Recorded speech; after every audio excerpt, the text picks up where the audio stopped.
The rain came down in sheets so thick Tamara Brooks could barely see 3 feet ahead. Her blue scrubs clung to her skin as she hurried down Fifth Avenue, her sneakers splashing through puddles that had formed in the broken sidewalk. The double shift at County General had drained every ounce of energy from her body, and all she wanted was to collapse on her second-hand couch with a cup of tea. That's when she saw him. A man in a tuxedo, completely soaked, stumbled around the corner like he'd just escaped from somewhere. His bow tie hung loose around his neck, his white shirt plastered to his chest, and his black dress pants were splattered with mud. But it was his face that stopped Tamara in her tracks. Pure panic. His eyes darted back and forth, wild and unfocused, like a trapped animal searching for an exit. He ran straight toward her, nearly knocking her over before catching himself.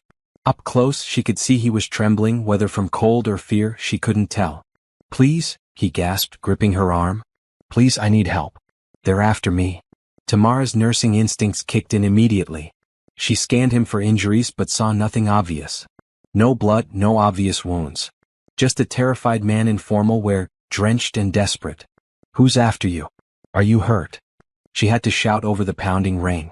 Before he could answer, 2 large men in dark suits rounded the same corner, their heads swiveling as they searched the street. The man beside her saw them and his grip on her arm tightened. "Please," he whispered urgently. "I'm not a criminal. I just couldn't do it. I couldn't marry her. I ran and now they won't let me go." The 2 men spotted them. They started moving faster. Tamara had exactly 3 seconds to make a decision. Every reasonable bone in her body screamed at her to walk away, to let this clearly wealthy man deal with his own problems. She had enough troubles of her own. Rent was due in 5 days, her sister needed new textbooks for her college courses, and she'd just worked 16 hours straight. But she'd become a nurse for a reason. She helped people. It was in her nature, woven into the fabric of who she was. "Come on," she said, making her choice. She grabbed his hand and pulled him into a run. Her apartment was only 2 blocks away. Behind them she heard shouting, but the storm swallowed most of the words. Her legs burned as she pushed herself faster than she'd moved in months. The man kept pace beside her, his expensive dress shoes slipping on the wet pavement. They turned down Maple Street, then cut through the narrow alley beside the bodega where she bought her groceries.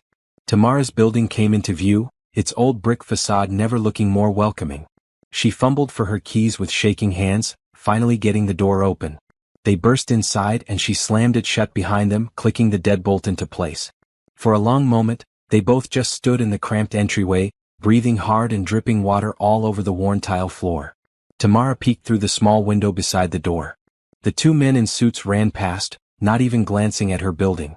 "I think we lost them," she said, her heart still racing. The man slumped against the wall, sliding down until he sat on the floor. He put his head in his hands. "Thank you. God, thank you. You didn't have to do that." Now that they were inside, under the flickering fluorescent light of her building's hallway, Tamara got her first real look at him. He was probably in his early 30s, with dark hair plastered to his forehead and sharp features that belonged on a magazine cover. The tuxedo, even soaked and rumpled, was clearly expensive. Custom-made if she had to guess. "Who are you?" she asked, keeping her distance. Kindness was one thing, but she wasn't stupid. "And why are men in suits chasing you through the city?" He looked up at her and she saw something in his eyes that made her chest tighten.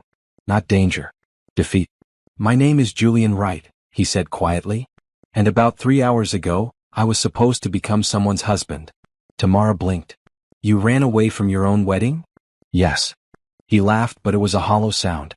"I stood at that altar, looked at Vanessa, looked at all those people expecting me to say the words I'd been coached to say, and I just couldn't. So I ran. Right out the church doors into the rain, and I just kept running." "The men chasing you?" "Security. My family's security." He dragged a hand through his wet hair. "The Wrights don't let their heirs just disappear. Bad for business. Bad for the family image." The name Wright struck a chord in Tamara's memory. She'd seen it in the news on buildings downtown. Wright Industries. They owned half the commercial real estate in the city, plus tech companies, manufacturing plants, and God knew what else. This wasn't just some rich guy. This was serious money. "You're one of those Wrights?" she asked. "Unfortunately." He met her eyes. "Look, I know this is insane. I'm a complete stranger and I've probably gotten you involved in something you want nothing to do with. Just let me catch my breath and I'll leave. I'll figure something out." Tamara studied him. She'd dealt with enough people in the ER to recognize genuine distress. This man wasn't high, wasn't drunk, wasn't dangerous. He was just scared and lost.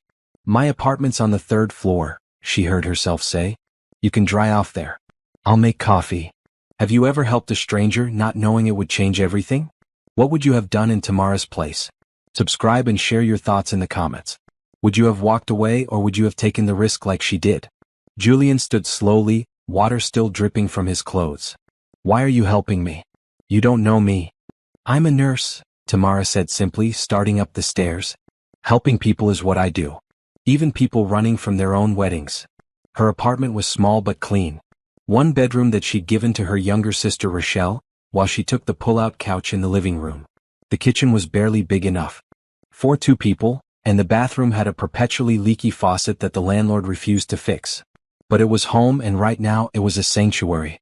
Sit, she instructed, pointing to the small couch. I'll get you a towel. Julian sat gingerly on the edge of the cushion, clearly trying not to soak it too badly. Tamara grabbed towels from the bathroom and tossed him one, then disappeared into her bedroom to change out of her wet scrubs. She pulled on her favorite red sweatshirt and comfortable jeans, running a towel through her own soaked hair. When she returned to the living room, Julian had dried off as best he could. He'd removed his jacket and was working on wringing water from his shirt sleeves. In the warm light of her living room lamps, he looked less like a desperate runaway and more like what he was, a person in crisis. Coffee or tea? She asked, moving to the kitchen. Coffee, please. If it's not too much trouble. It's never too much trouble. She filled the old coffee maker, measuring out grounds from the tin she kept in the freezer. So, Julian, right? Want to tell me why a man with everything would run from his own wedding? He was quiet for so long she thought he might not answer. The coffee maker gurgled and hissed, filling the apartment with the rich smell of brewing coffee.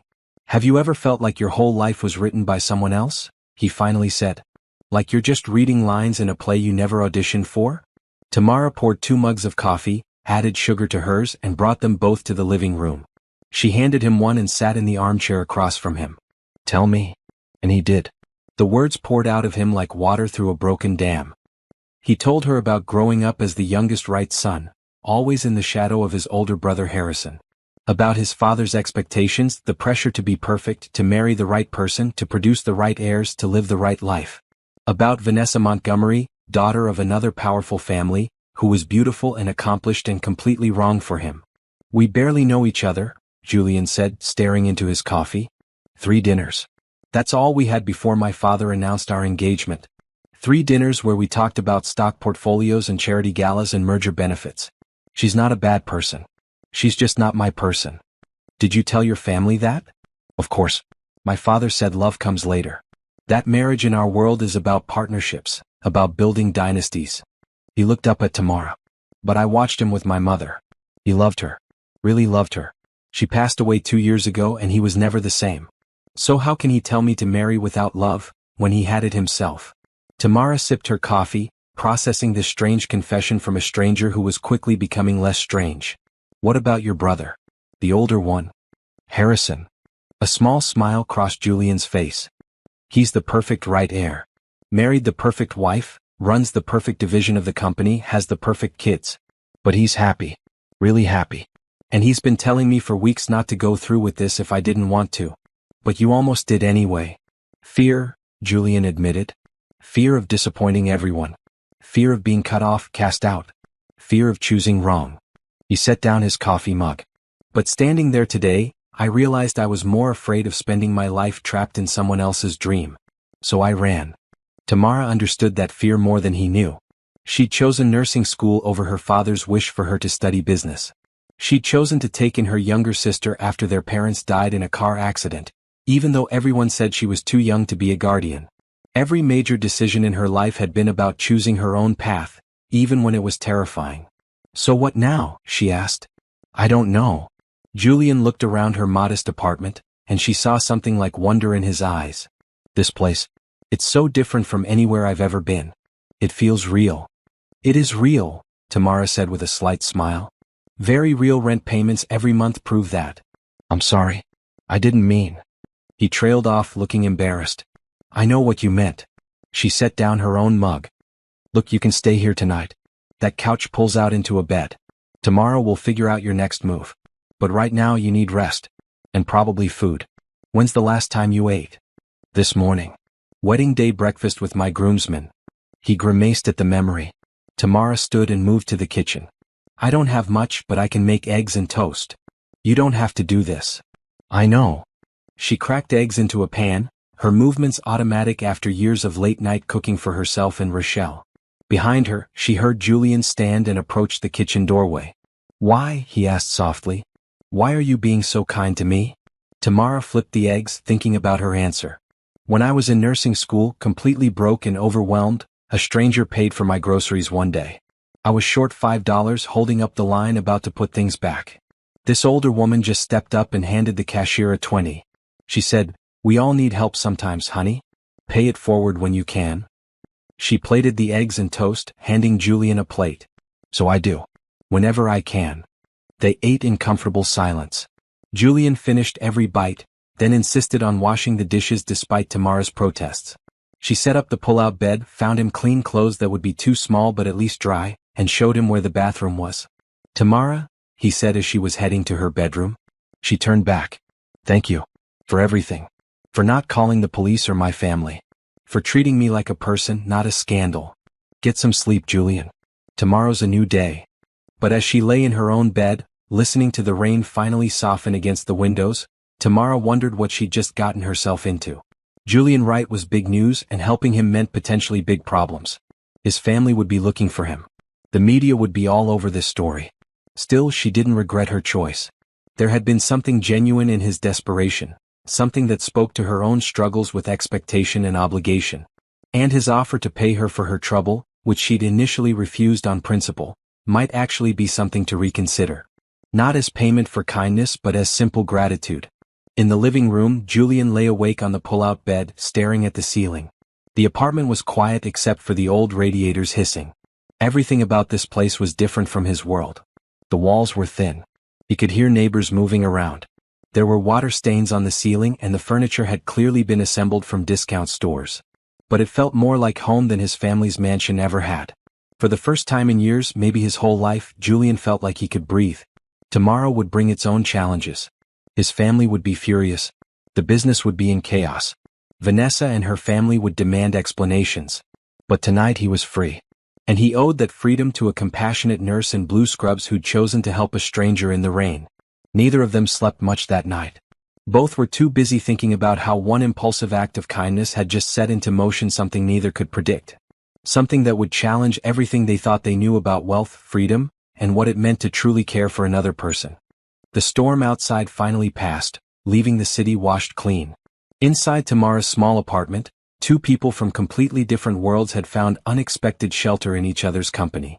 And though neither knew it yet, that rainy night would become the beginning of something neither had been looking for but both desperately needed.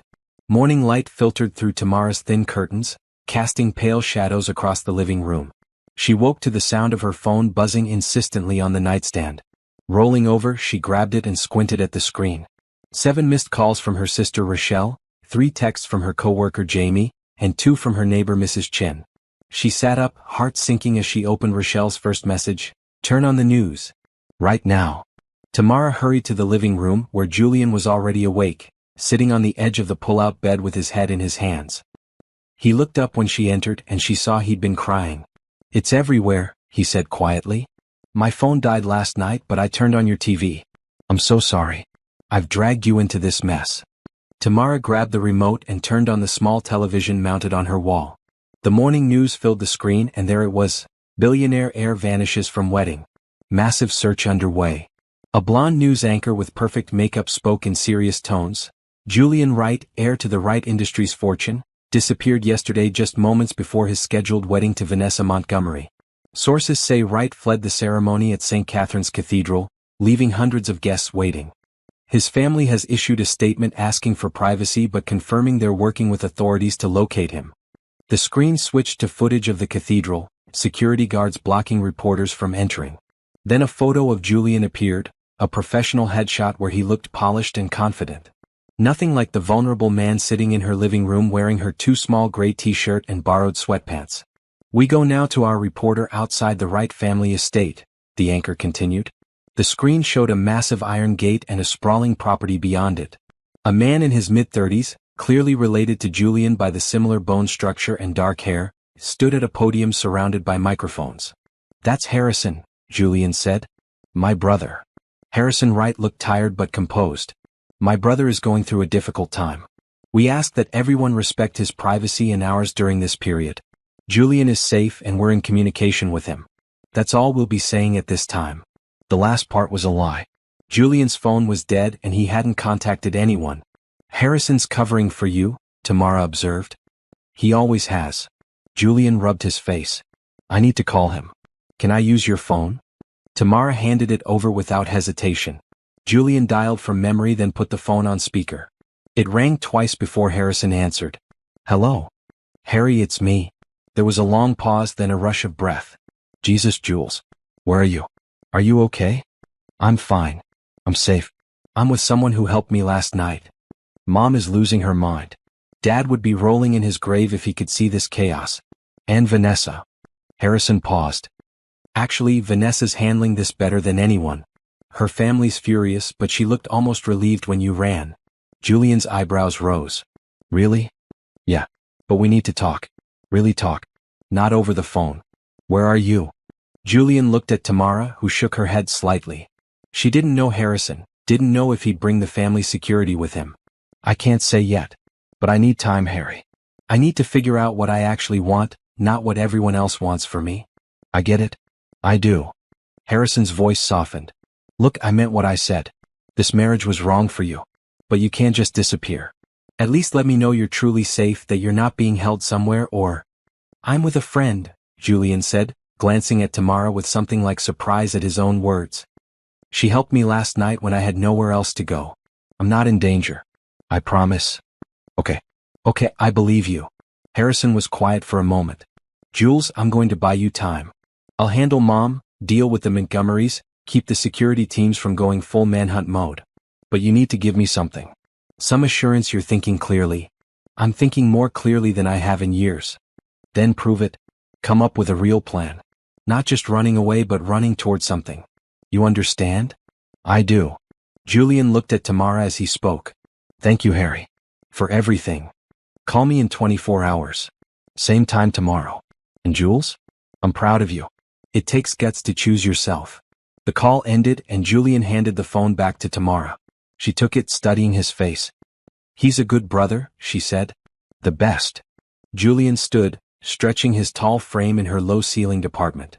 "I need to figure out my next move. I can't stay here. It's not fair to you. Where will you go?"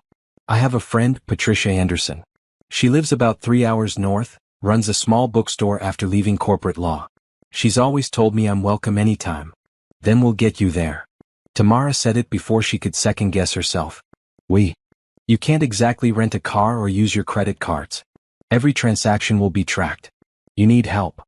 She moved to the kitchen, pulling out bread for toast. "I was supposed to work tonight, but I'll call in. Family emergency." "It's not exactly a lie." "Tamara, no. You've done enough. More than enough. Let me pay you at least. For the trouble, for the food, for everything." This time, Tamara didn't refuse. She thought of Rochelle's tuition bill sitting on her desk, the check she still needed to write. She thought of the used car that kept breaking down, making her late for shifts. She thought of all the time she'd helped others while barely keeping her own head above water. "Okay," she said. "Yes, I'll accept your help. Not as payment for kindness, but as one person letting another show gratitude." Relief washed over Julian's face. "Thank you, truly. How much do you need?" They talked numbers over breakfast. Julian was generous but not insulting, offering enough to cover Tamara's immediate expenses plus a buffer for any complications that might arise from helping him. He promised to transfer the money once they reached Patricia's place and he had access to his accounts again. "I'll need to borrow your neighbor's car," Tamara said. "Mrs. Chin sometimes lets me use it when mine's broken down. I'll tell her I need it for a family trip." "Won't she see the news? Recognize me?"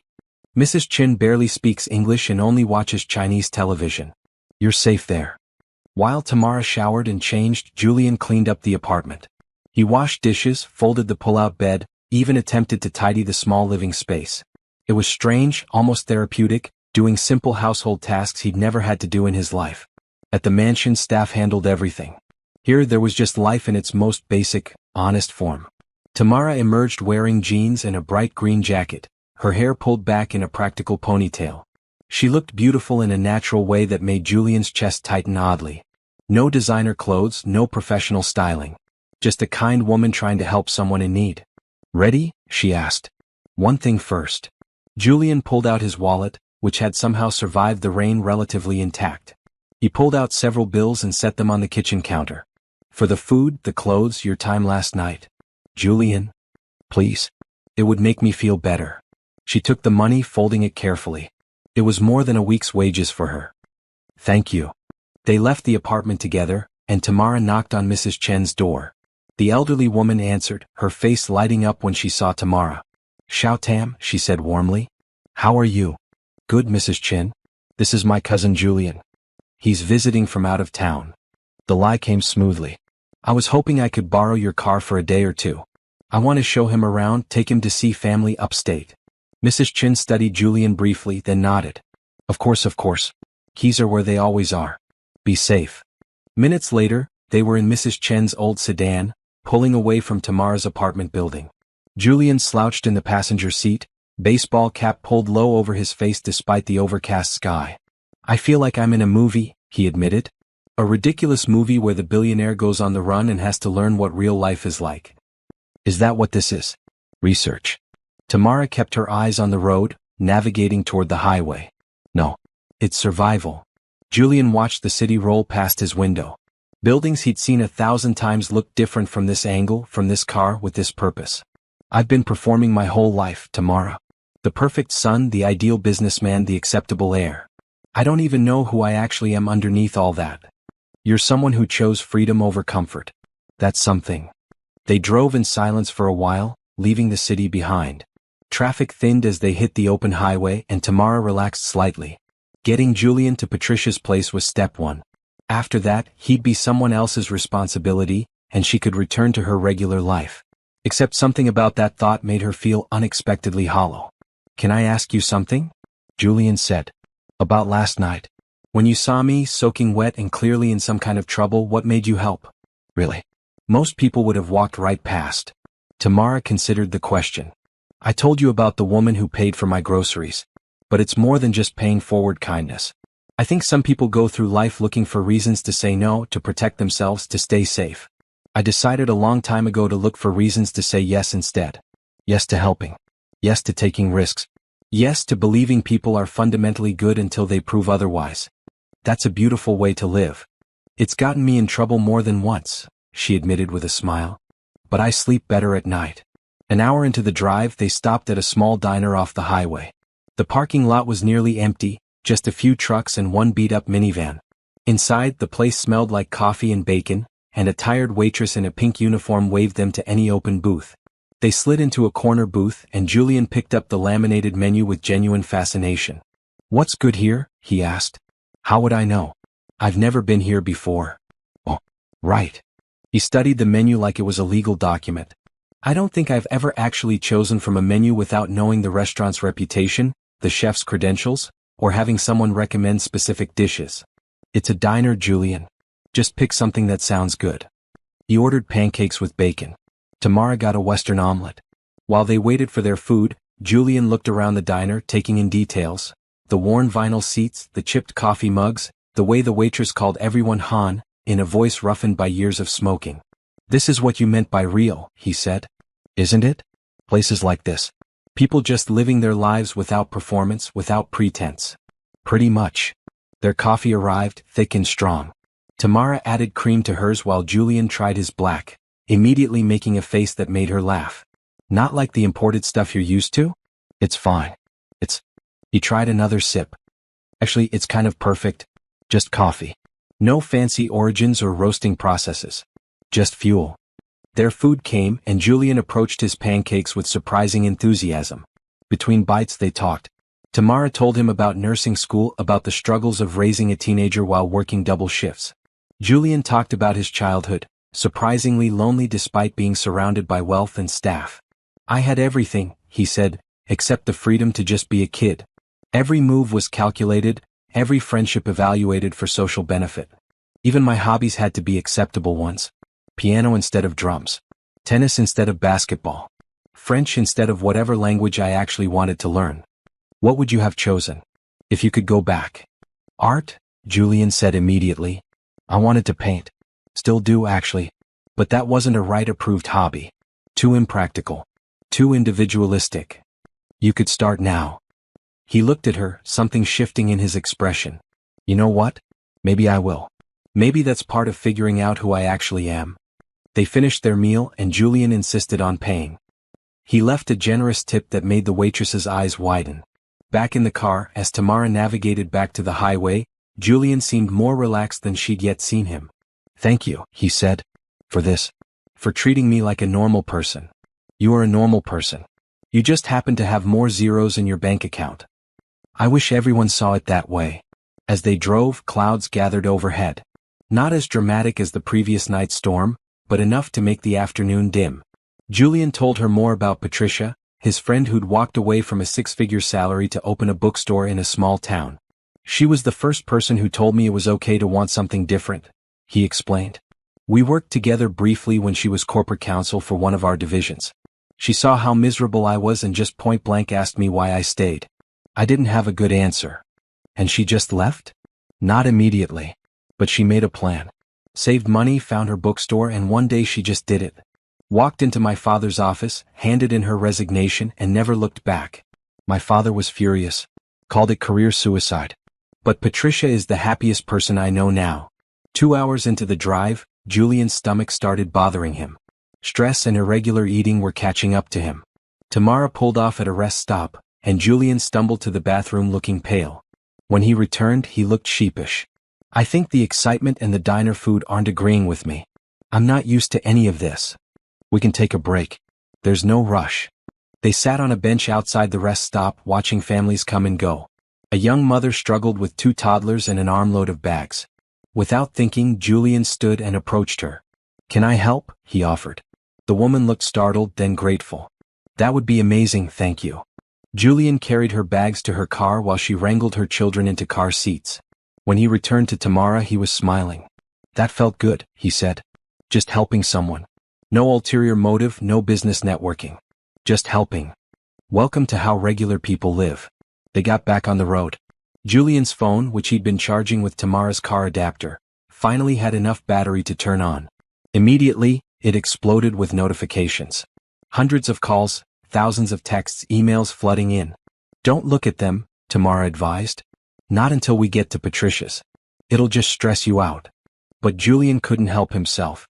He scrolled through messages from family members, business associates, society friends. Most were concerned or angry. Some were supportive. His brother Harrison had sent several texts. Stay safe. I got your back. Call when you can. Then he saw messages from Vanessa Montgomery. His finger hovered over them, then he opened the thread. Vanessa? Tamara guessed. Yeah. Julian read silently for a moment, then let out a long breath. She says she understands. That she felt it too, the wrongness of it all. She wants to talk when I'm ready, but there's no pressure. She's calling off her family's security teams. That's generous of her. She's a good person. That was never the problem. We were just 2 people being pushed together by families with agendas. They drove for another hour, talking and occasionally lapsing into comfortable silence. Julian was surprised by how easy Tamara was to be with. No judgment, no demands, no performance required. She was exactly who she appeared to be, a kind woman helping someone in need. As the landscape changed from highway to country roads, Julian felt something shifting inside him. For the first time in his life, he was making a real choice. Not the choice his family wanted, not the safe choice, not the expected choice. His choice. And sitting beside him was someone who'd taken a risk on him for no other reason than it was the right thing to do. Someone who'd accepted his gratitude without making it transactional. Someone who was showing him, just by existing, that there were different ways to live. The GPS announced they were 10 minutes from Patricia's address. Julian sat up straighter, nervous and excited at once. What if she turns me away? He asked. What if this is all a mistake? Then we figure out plan B, Tamara said simply. But I don't think that's going to happen. She was right. When they pulled up to the small bookstore with a cozy apartment above it, Patricia came running out. She was in her 50s, with gray-streaked hair pulled into a messy bun and reading glasses hanging from a chain around her neck. She wore jeans and a blue flannel shirt, and her face broke into a huge smile when she saw Julian climb out of the car. "Julian Wright, you crazy man," she called, pulling him into a tight hug. "I saw the news. I was hoping you'd show up here." "Hi, Pat," Julian said, hugging her back. He felt tears prick his eyes. "I didn't know where else to go. You came to exactly the right place." Patricia pulled back, holding him at arm's length to study his face. "You look terrible. And happy. How is that possible? It's been a strange couple of days." Patricia's gaze shifted to Tamara, who was standing by the car, giving them space. "And who's your friend?" "This is Tamara Brooks. She saved my life. Literally took me in when I had nowhere to go." Patricia approached Tamara with her hand extended. "Then you're a saint. Come inside, both of you. We have a lot to talk about." The bookstore was exactly what Julian had described. Cozy, cluttered in the best way, smelling of paper and coffee. Patricia led them upstairs to her apartment, which was just as welcoming. She made tea while Julian and Tamara settled on her worn but comfortable couch. "Okay," Patricia said, bringing over 3 mugs. "Start from the beginning." "Everything." Julian told the whole story. The wedding, the moment of panic, running through the rain, meeting Tamara. Patricia listened without interrupting, nodding occasionally, her face moving through expressions of concern, understanding, and approval. When Julian finished, Patricia turned to Tamara. "You took quite a risk helping him. The Wrights aren't known for being gentle with complications." "I'm learning that," Tamara admitted. "But it felt like the right thing to do." "It was." Patricia smiled warmly. "And Julian is lucky to have found you. Now let's talk about what happens next. Julian, you can stay here as long as you need. But hiding out isn't a long-term solution. You need a real plan." "I know." Harrison said the same thing. "Your brother's right. So what do you actually want? Not what you're running from, but what you're running toward." Julian was quiet for a long moment. "I want to live authentically. I want to work on projects that matter to me, not just maximize shareholder value. I want to help people. Real people, not just write checks at charity galas." He glanced at Tamara. "I want to be the kind of person who sees someone in trouble and actually helps, without calculating the cost-benefit ratio." "That's a start," Patricia said. "But specifics matter. You have resources, connections, education. How do you want to use them?" They talked for hours, throwing out ideas. Julian could step back from his CEO track position, move into philanthropic work. He could start a foundation focused on real community support, not just tax-deductible donations. He could use his business degree to help nonprofits become more effective. Tamara listened, occasionally offering perspective from her world. What people actually needed, how services could be better delivered, where the gaps were in the system. "You see," Patricia said to Julian. "This is what happens when you engage with real life instead of just theorizing about it in boardrooms. Real solutions come from understanding real problems." By evening, Julian had the outline of a plan. He'd return home in a few days, face his family on his terms, and propose a new role in the company that aligned with his values. If they refused, he'd step away entirely and use his trust fund to start something new. "It won't be easy," Patricia warned. "Your mother will fight you. The board will resist. People will say you're throwing away your potential." "Let them." Julian looked more determined than he had in days. "I'd rather build something meaningful from scratch than inherit something that suffocates me." Tamara stood, preparing to leave. "I should head back. My sister will be wondering where I am." "Stay," Patricia insisted. "It's too late to drive back now. I have a guest room." Julian stood too. "Before you decide, there's something I need to do." He pulled out his phone and made a call. When it connected, he put it on speaker. "Julian?" Harrison's voice was clear and concerned. "Right on time. You okay?" "I'm fine. Better than fine." "Harry, I need you to do something for me." "Anything." "I need you to transfer $50,000 to an account I'm going to give you. Tonight." There was a pause. "Okay. Can I ask why?" "I'm repaying a debt. To someone who helped me when I needed it most." Julian looked at Tamara as he gave Harrison her bank account information, which she'd shared reluctantly. She started to protest, but Julian held up his hand. "This isn't charity," he said firmly. "This is gratitude. You helped me, gave me shelter, sacrificed your time and took a risk on a stranger. That deserves more than just words." Tamara's eyes filled with tears. She thought of Rochelle's tuition, the bills piling up, the constant stress of trying to make ends meet. This was life-changing money for her. "I don't know what to say," she whispered. "Say you'll accept it with the same grace you showed me. Say you'll use it to make your life easier, the way you made mine bearable when I had nothing. Okay. Yes. Thank you. The words felt inadequate, but they were all she had. The transfer went through immediately. Harrison confirmed it, made Julian promise to call tomorrow, and hung up. Julian turned to Tamara with a soft smile. Now stay. Have dinner with us. Let me start repaying the kindness you showed me. Tamara stayed. They ordered pizza, and Patricia regaled them with stories of her corporate days and her dramatic exit. They laughed and talked late into the night, three people from different worlds finding common ground in honesty and hope.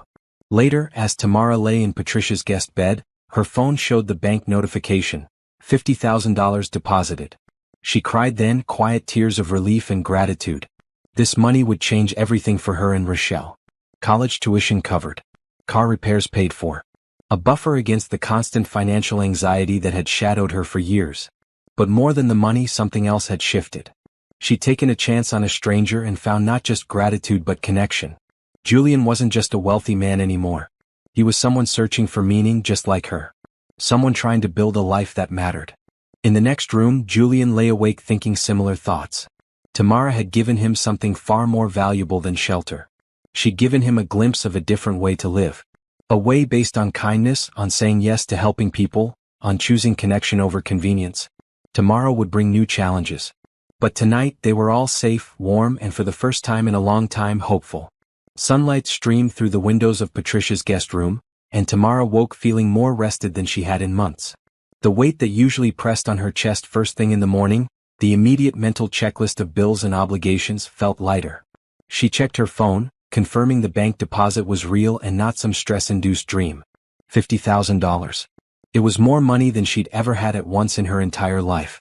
She got up, dressed in yesterday's clothes, and followed the smell of coffee and bacon to Patricia's kitchen. Julian was already there, wearing borrowed clothes that fit him better than Tamara's had.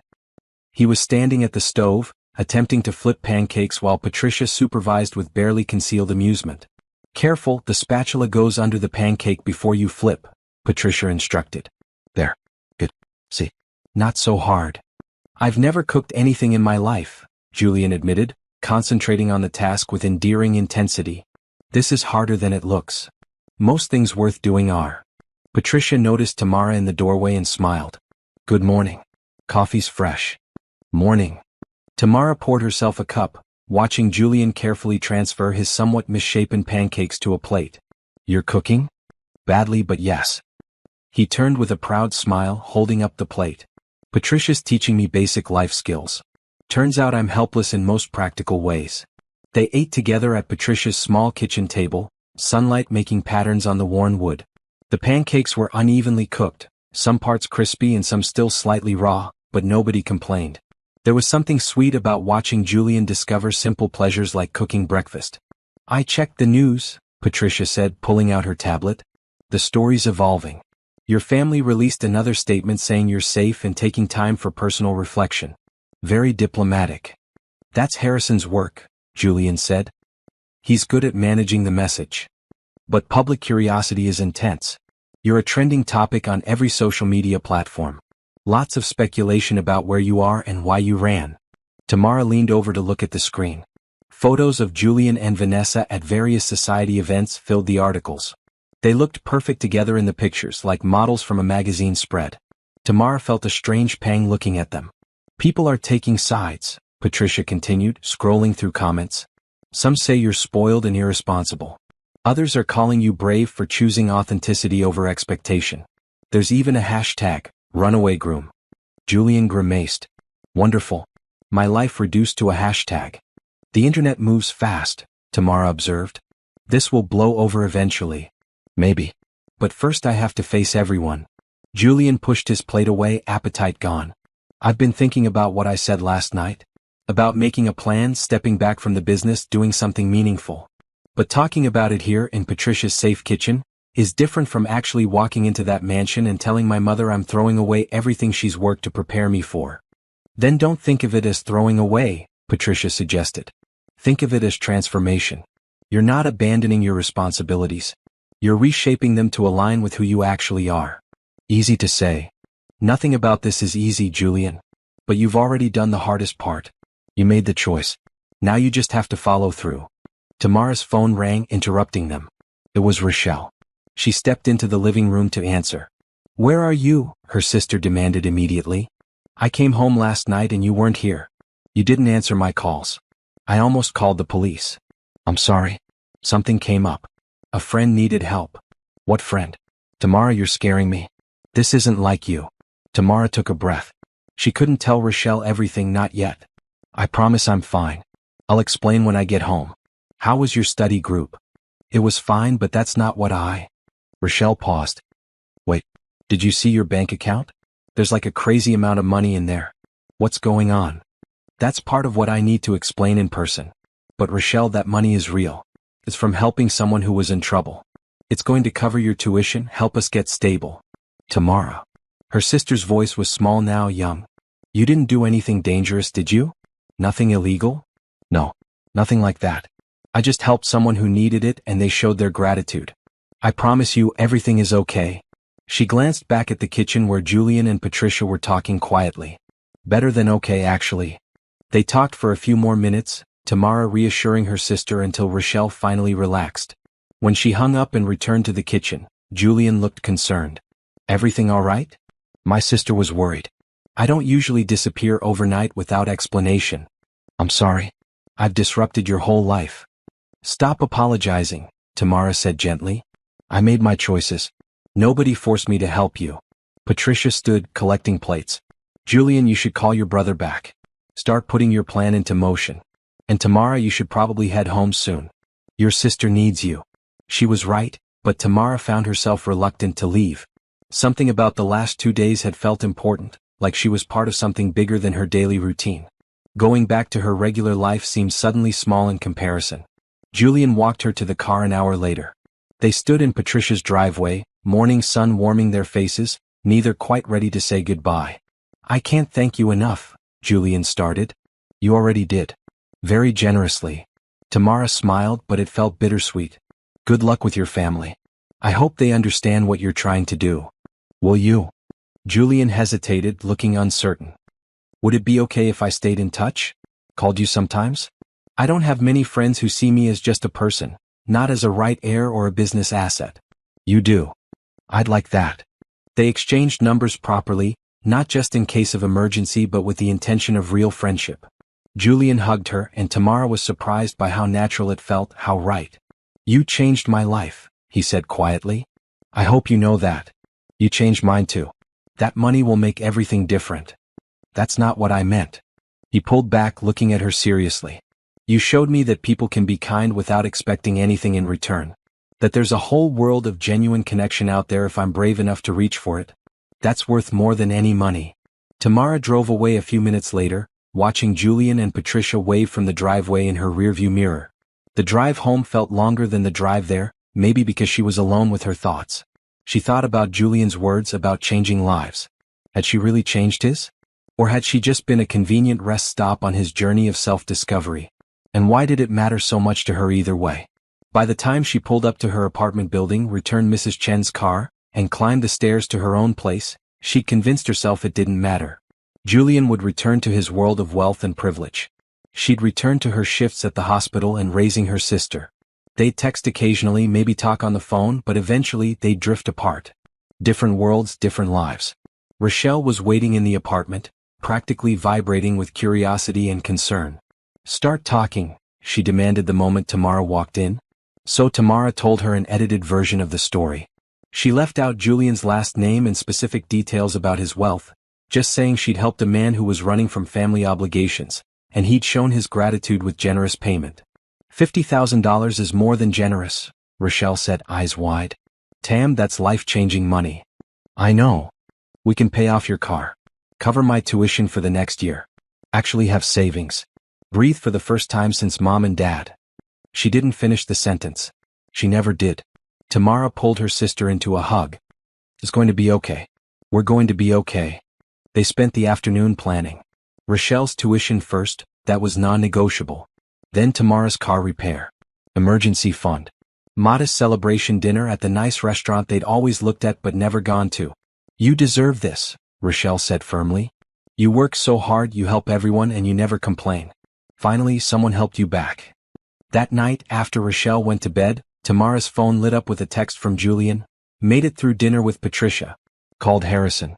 Family meeting scheduled for tomorrow. Terrified but ready. Thank you again for everything. She replied, you've got this. Be brave. 3 dots appeared then, only because you showed me how.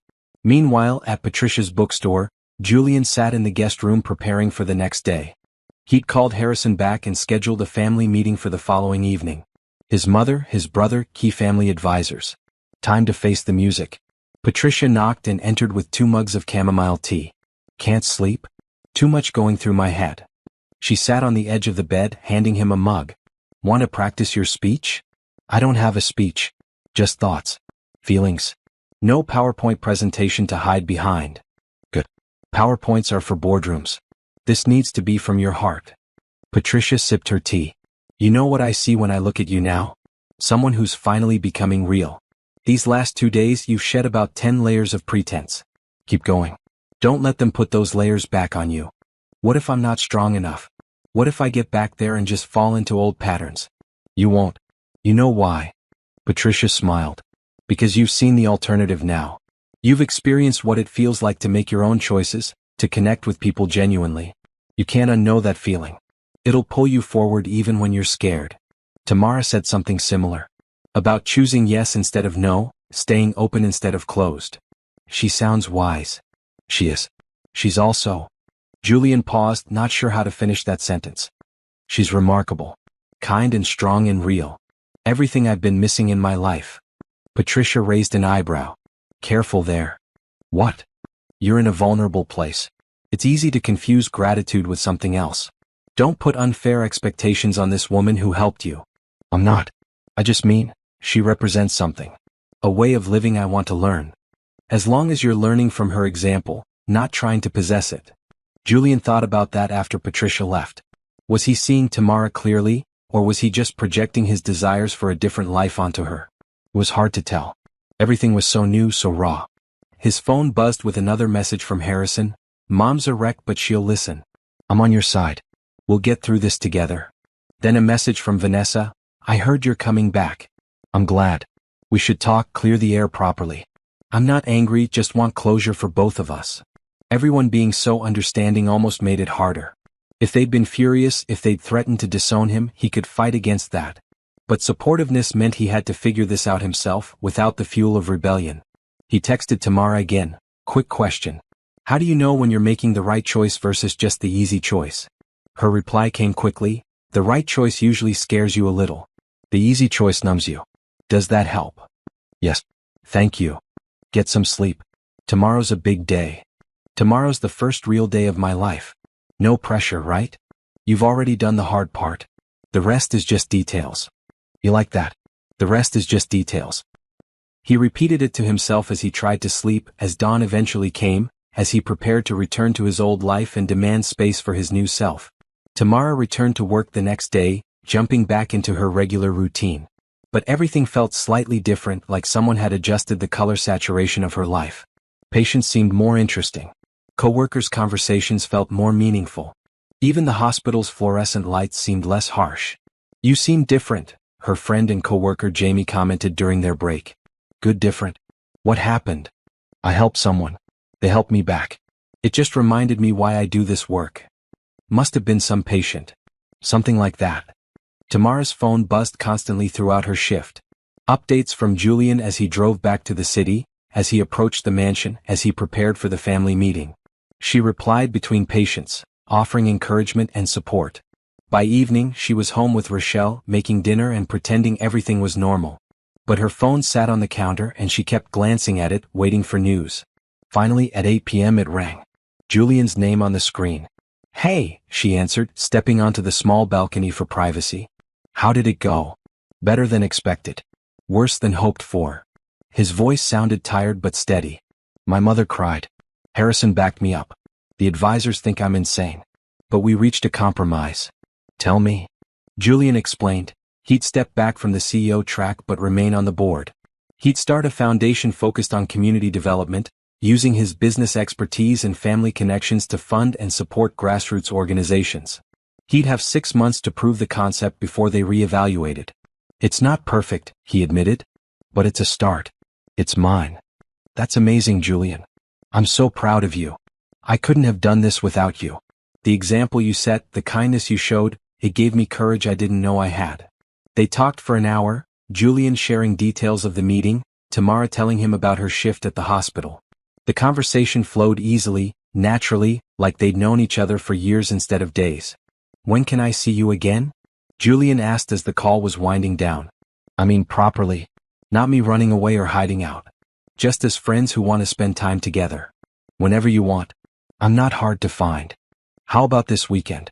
I could come to you, take you and your sister to dinner? A proper thank you. You don't have to keep thanking me. I know. But I want to. Please? Tamara smiled into the phone. Okay. Yes. We'd like that. After they hung up, she stood on the balcony a while longer, looking out at her neighborhood. The same buildings she saw every day, the same sounds and smells. But something fundamental had shifted. She'd taken a chance on a stranger and found more than just financial reward. She'd found a reminder that the world was bigger than her struggles, that connection was possible across any divide, that kindness really did come back around. Inside, Rochelle called out asking for help with homework. Tamara went back inside to her regular life, to the sister she was raising and the responsibilities she carried. But now there was something new alongside all that, possibility. The possibility that her act of kindness might grow into genuine friendship. That Julian's transformation might inspire her own. That two people from different worlds might actually stay connected, building something meaningful together. The rest would be details, she thought, remembering her own words to Julian. The hard part, the choosing part, was done. Everything else would unfold in its own time. And for the first time in years, Tamara felt genuinely excited about what might come next. The news cycle never really slowed down. Even 3 days after Julian's return and the family meeting that had set his new path in motion, reporters still camped outside the Wright estate. Helicopters occasionally buzzed overhead, hoping for a glimpse of the runaway groom who'd captured public imagination. Inside the mansion, Julian sat in his father's old study, now technically his brother's office, reviewing proposals for his new foundation. The room smelled of leather and old books, a scent that used to comfort him but now felt suffocating. He'd opened a window despite the October chill, needing fresh air and the sound of real life beyond the estate's walls. Harrison walked in without knocking, carrying 2 cups of coffee. Mom wants to have dinner tonight. Family only.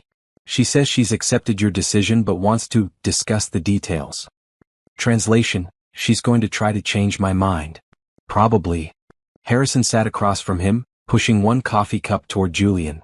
But I'll be there. United front, remember? When did you become so supportive of my rebellion? Julian asked, accepting the coffee gratefully. You're the perfect son. You should be on Mom's side. I am the perfect son, Harrison agreed with a slight smile. But I also remember what it felt like when I told Dad I wanted to marry Olivia instead of the 3 other women he'd selected as appropriate matches. He fought me on it. Art. And I almost gave in. Julian hadn't known that. What changed? I asked myself which choice I could live with. Disappointing Dad or disappointing myself? Harrison's expression turned serious. Turned out I could survive Dad's anger a lot better than my own regret. I'm guessing you feel the same way. Yeah, I do. They sat in comfortable silence for a moment, the kind of quiet that only exists between siblings who've survived the same difficult childhood. Harrison broke it first. So, this woman, Tamara.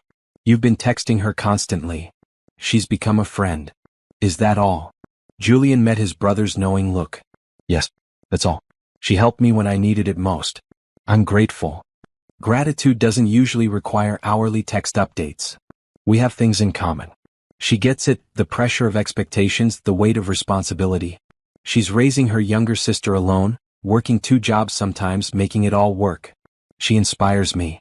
You know people are going to talk if you're seen with her. Let them talk. Julian's voice had an edge to it. That's exactly the kind of thinking I'm trying to move away from. The idea that I can only associate with people from approved social circles, that every relationship has to be calculated for optics. I'm not saying I agree with it. I'm just warning you. Harrison leaned forward. This foundation you're starting, it's already controversial. The board thinks it's a waste of resources. Some family friends think you're having some kind of breakdown. If you start dating a nurse you met while running away from your wedding? I'm not dating her. And even if I were, so what? So nothing. I'm just saying be prepared for the scrutiny. For both your sakes. After Harrison left, Julian stared at his phone. Tamara's last message sat there. Good luck with your mom tonight. Stand your ground but stay kind. Those aren't opposites. She had a way of cutting through complexity with simple wisdom. He'd spent years in business school, learning complex strategies and management theories. But Tamara, with her nurse's practicality and genuine goodness, often saw solutions he'd miss entirely. He wanted to see her again. Not just text but actually spend time together. Their dinner plan for the weekend felt too far away. He wanted to share his day with her, hear about hers, exist in the same space without crisis or urgency. That thought made him pause.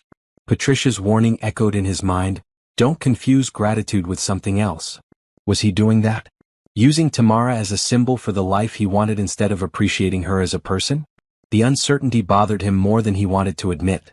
Across the city, Tamara was dealing with her own complications. The hospital administrator had called her into his office that morning, and the meeting hadn't gone well.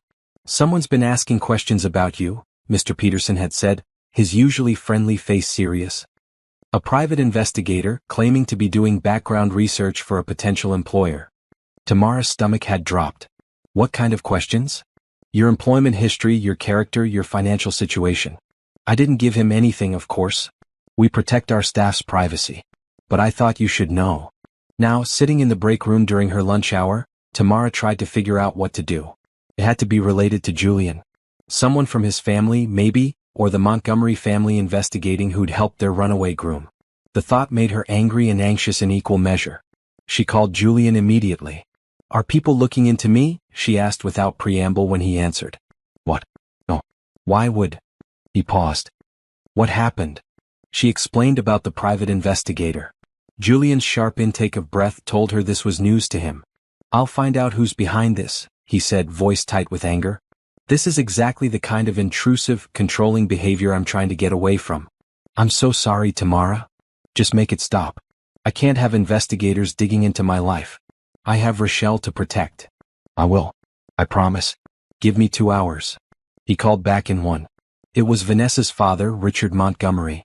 He's trying to figure out what happened, who you are, if there's any story there he needs to control. I spoke with him directly. It's handled. Handled how? I told him the truth. That you're a friend who helped me, period. That there's no scandal, no secret relationship, nothing interesting for his investigators to find. And I told him if he doesn't back off immediately, I'll make sure every media outlet knows the Montgomery family is harassing a nurse who did nothing wrong. You threatened him? I used the language he understands. Reputation and control. Julian's voice softened. I really am sorry. This is my world bleeding into yours in the worst way. Is this what it's going to be like? People investigating everyone you talk to, suspicious of every friendship? Not if I have anything to say about it. I'm drawing boundaries, Tamara. That starts with protecting the people I care about. The phrase people I care about made something warm bloom in her chest. She pushed the feeling aside, staying focused. Just keep your promise. No more investigators. You have my word. After they hung up, Tamara sat with her half-eaten lunch, no longer hungry. This was the reality of being connected to someone like Julian. Even friendship came with complications, scrutiny, and unwanted attention. Was it worth it? She thought about the texts they'd exchanged over the past few days. His excitement about foundation ideas. Her stories from the hospital. The easy way they talked, the natural flow of conversation. Yes, she decided. It was worth it. But she'd need to be careful, protect herself and especially Rochelle from the more intrusive aspects of Julian's world. That evening, Julian sat at the formal dining table with his mother and Harrison. The table could seat 20, but the three of them clustered at one end, trying to make the massive space feel intimate. It didn't work. His mother, Catherine Wright, looked every inch the society matriarch in her blue designer dress and perfectly styled hair. But her eyes were red-rimmed and she'd lost weight since the wedding disaster. I've been thinking, she started once the first course was served by silent staff, about your foundation idea. Mom? Harrison started, but she held up a hand. Let me finish.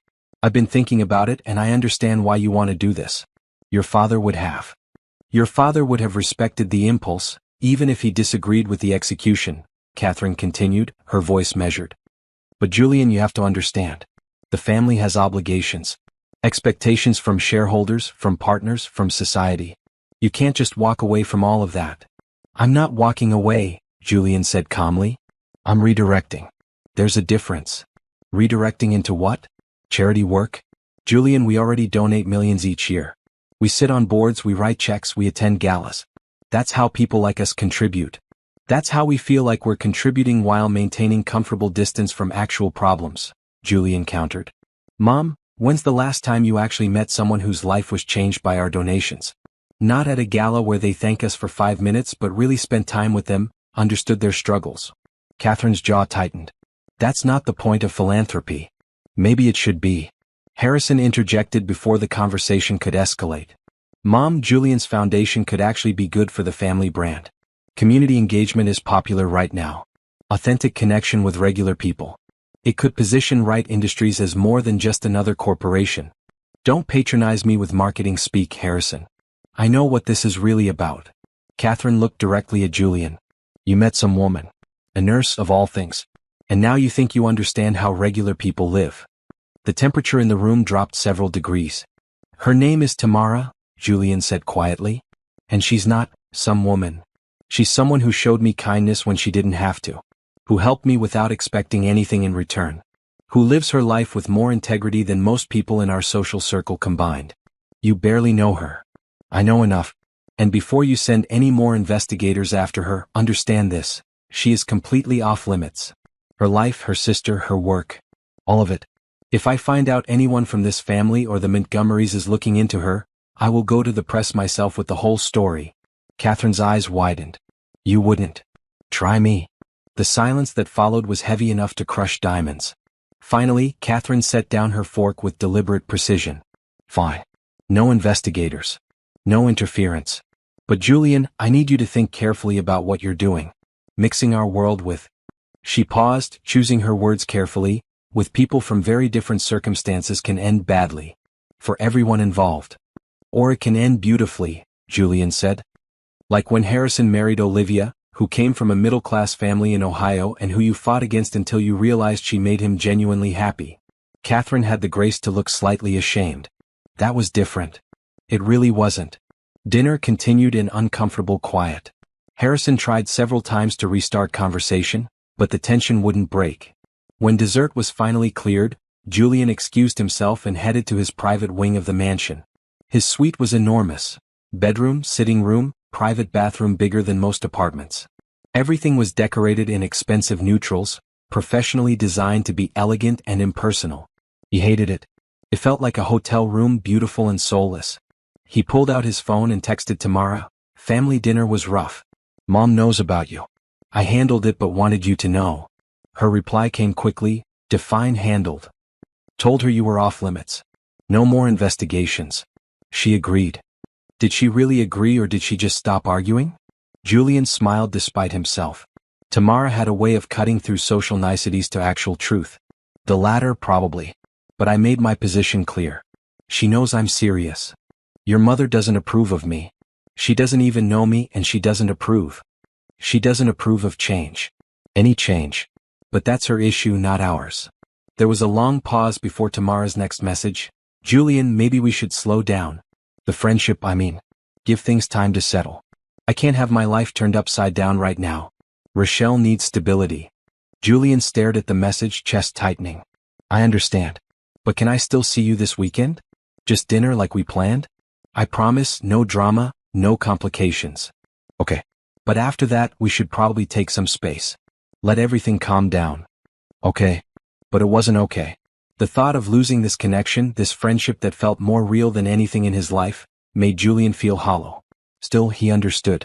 He'd brought chaos into Tamara's carefully balanced life. The least he could do was respect her need for distance. The next few days were busy for both of them. Julian threw himself into foundation planning, meeting with advisors, drafting mission statements, identifying potential focus areas. He wanted to target 3 main areas: healthcare access for low-income communities, educational support for first-generation college students, and small business development in underserved neighborhoods. Each area connected somehow to Tamara, though he tried not to think about that too much. Healthcare because of her work as a nurse. Education because of her sister Rochelle's struggles to afford college. Small business because of Mrs. Chen and the bodega owner and all the other hard-working people in Tamara's neighborhood who were trying to build something meaningful. Tamara meanwhile focused on work in Rochelle. She picked up extra shifts, partly because she could now afford to work less and wanted to build up her savings, partly because staying busy kept her from overthinking the Julian situation. "You've been weird since that mystery friend paid you," Rochelle observed one evening. They were cooking dinner together, working around each other in their tiny kitchen with practiced ease. Distracted. Happy but also sad. "What's going on?" "Nothing. Just processing some changes." "Changes like $50,000? "Changes like meeting someone who reminded me that life can be bigger than I've been letting it be." Rochelle stopped chopping vegetables and looked at her sister seriously. "This friend. Are they more than a friend?" "No. Just friends." But even as Tamara said it, she wasn't completely sure it was true. The constant texting, the way her heart jumped when Julian's name appeared on her phone, the disappointment she felt when she'd suggested taking space. Those weren't just friendship feelings. "But you want them to be?" "It doesn't matter what I want. We're from completely different worlds. It could never work." "That's what people said about Mom and Dad," Rochelle pointed out. "Dad was from a wealthy family, Mom was a teacher's daughter. Everyone said it wouldn't work. And it did for 20 years until—" She didn't finish, but Tamara knew. "Until the car accident that took both their parents 2 years ago, leaving Tamara to raise her 15-year-old sister alone." "Mom and Dad were different," Tamara said softly. "Maybe. Or maybe love just finds a way when people are brave enough to let it." Saturday arrived too quickly and not fast enough. Julian picked them up in a modest sedan, not the luxury car Tamara had been half expecting. He dressed casually in jeans and a blue sweater, clearly trying to blend in rather than stand out. "You must be Rochelle," he said warmly when Tamara's sister answered the door. "I've heard great things about you." Rochelle shook his hand, her eyes widening slightly. Tamara had shown her a photo, prepared her for Julian's appearance, but seeing him in person was different. He looked like someone from a magazine even in casual clothes. "Thanks for the college money," Rochelle said bluntly. "That was really generous." Julian blinked then laughed. "Your sister earned it. I just showed appropriate gratitude." They went to a nice restaurant, but not an overly fancy one. Julian had clearly chosen carefully. Upscale enough to feel special, casual enough that Tamara and Rochelle wouldn't feel out of place. Over dinner he asked Rochelle about her studies, her goals, her interests. He listened with genuine attention, asked follow-up questions, treated her like an equal rather than some kid he had to tolerate to spend time with her sister. "What are you studying?" he asked. "Pre-law. I want to be a public defender." Rochelle's eyes lit up as she talked. "I know it doesn't pay well, but I want to help people who can't afford good legal representation. The system's so stacked against poor people." "That's admirable. Really admirable." Julian glanced at Tamara. "Your sister's raising you right." "She raised herself," Tamara said softly. "I just tried not to mess it up too badly." After dinner they walked along the riverfront. The night was cool but clear, city lights reflecting off the water. Rochelle walked ahead, giving them space while staying within earshot. "She's great," Julian said. "Smart, passionate, good-hearted.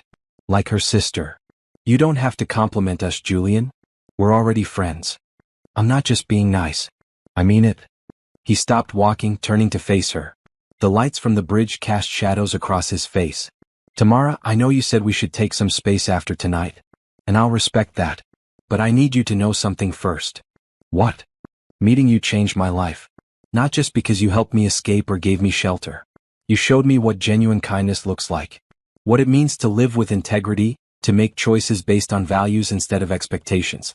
I've spent the last week trying to build something meaningful because you inspired me to believe it's possible." Tamara's throat tightened. "Julian, I'm not saying this to pressure you or make things complicated. I just need you to know that whatever happens next, whether we stay close friends or drift apart, you've already made a lasting impact. You've already mattered." She looked at him, this man who had everything but had felt empty until he chose to run toward authenticity. She saw his vulnerability, his hope, his genuine care. And she felt her own walls cracking. "You've impacted me too," she admitted. "You reminded me that taking risks can lead somewhere beautiful.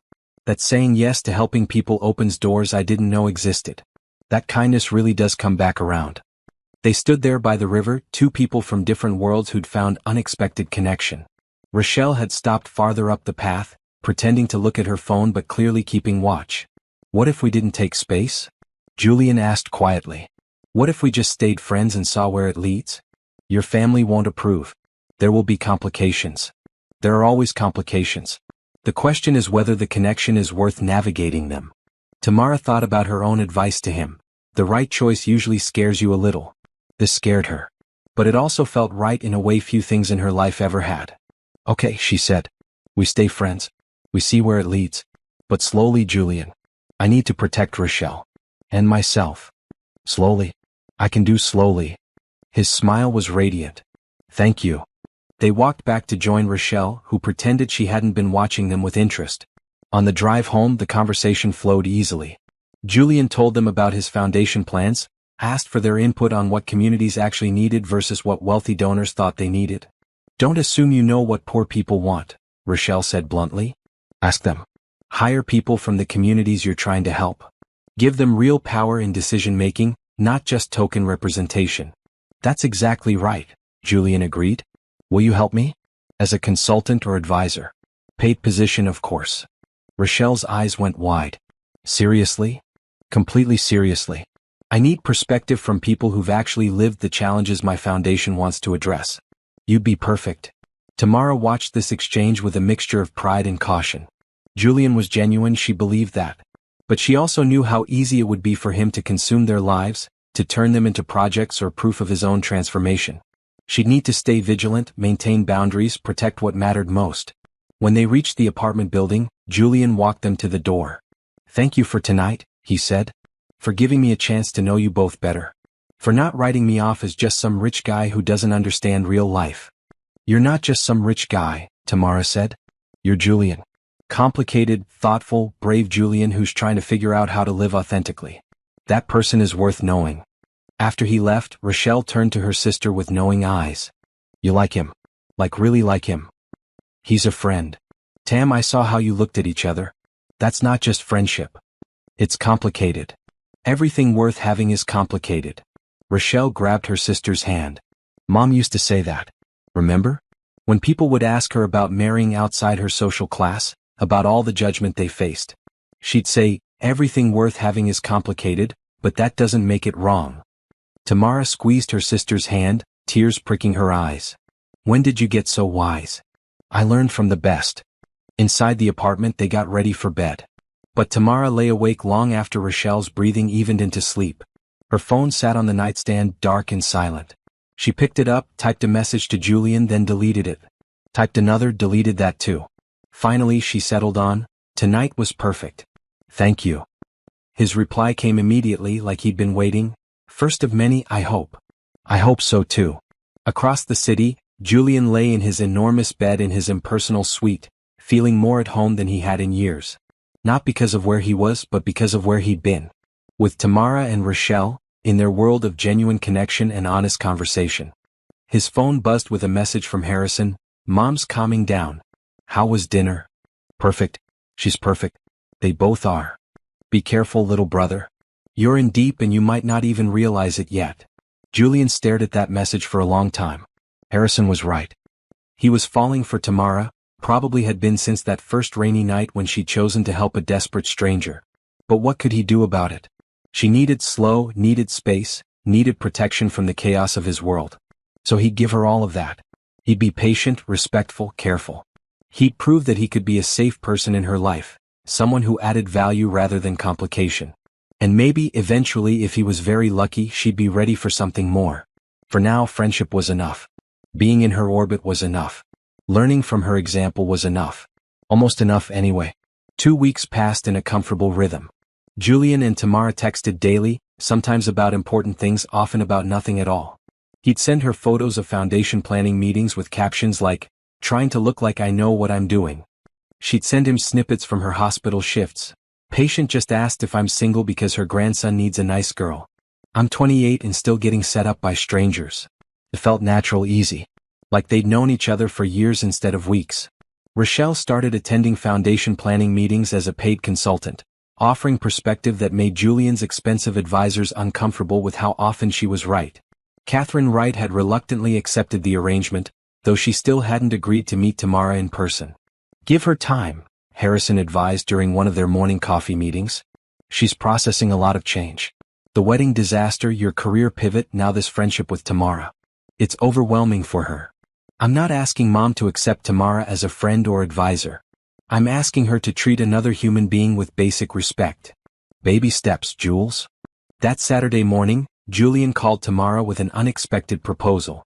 I need to drive to my family's lake house upstate, he explained.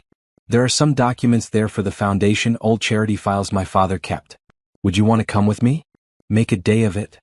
Tamara hesitated. Time alone together, away from the city, felt like crossing a line they'd been carefully avoiding. Julian, I know how it sounds, but I promise this isn't some romantic scheme. I just genuinely enjoy your company, and 4 hours alone in a car sounds unbearable without someone to talk to. Plus, the lake house is beautiful this time of year. You could bring Rochelle if you want a chaperone. She laughed at that. A chaperone? What is this, 1950? I'm trying to be respectful of your boundaries. Is it working? Sort of. Okay, yes, I'll come. But Rochelle has a study group today, so it'll just be us. Just us works for me. He picked her up in the same modest sedan, this time wearing jeans and a red flannel shirt that made him look like a college student rather than a billionaire heir. Tamara wore comfortable clothes too, leggings and an oversized green sweater, her hair pulled up in a messy bun.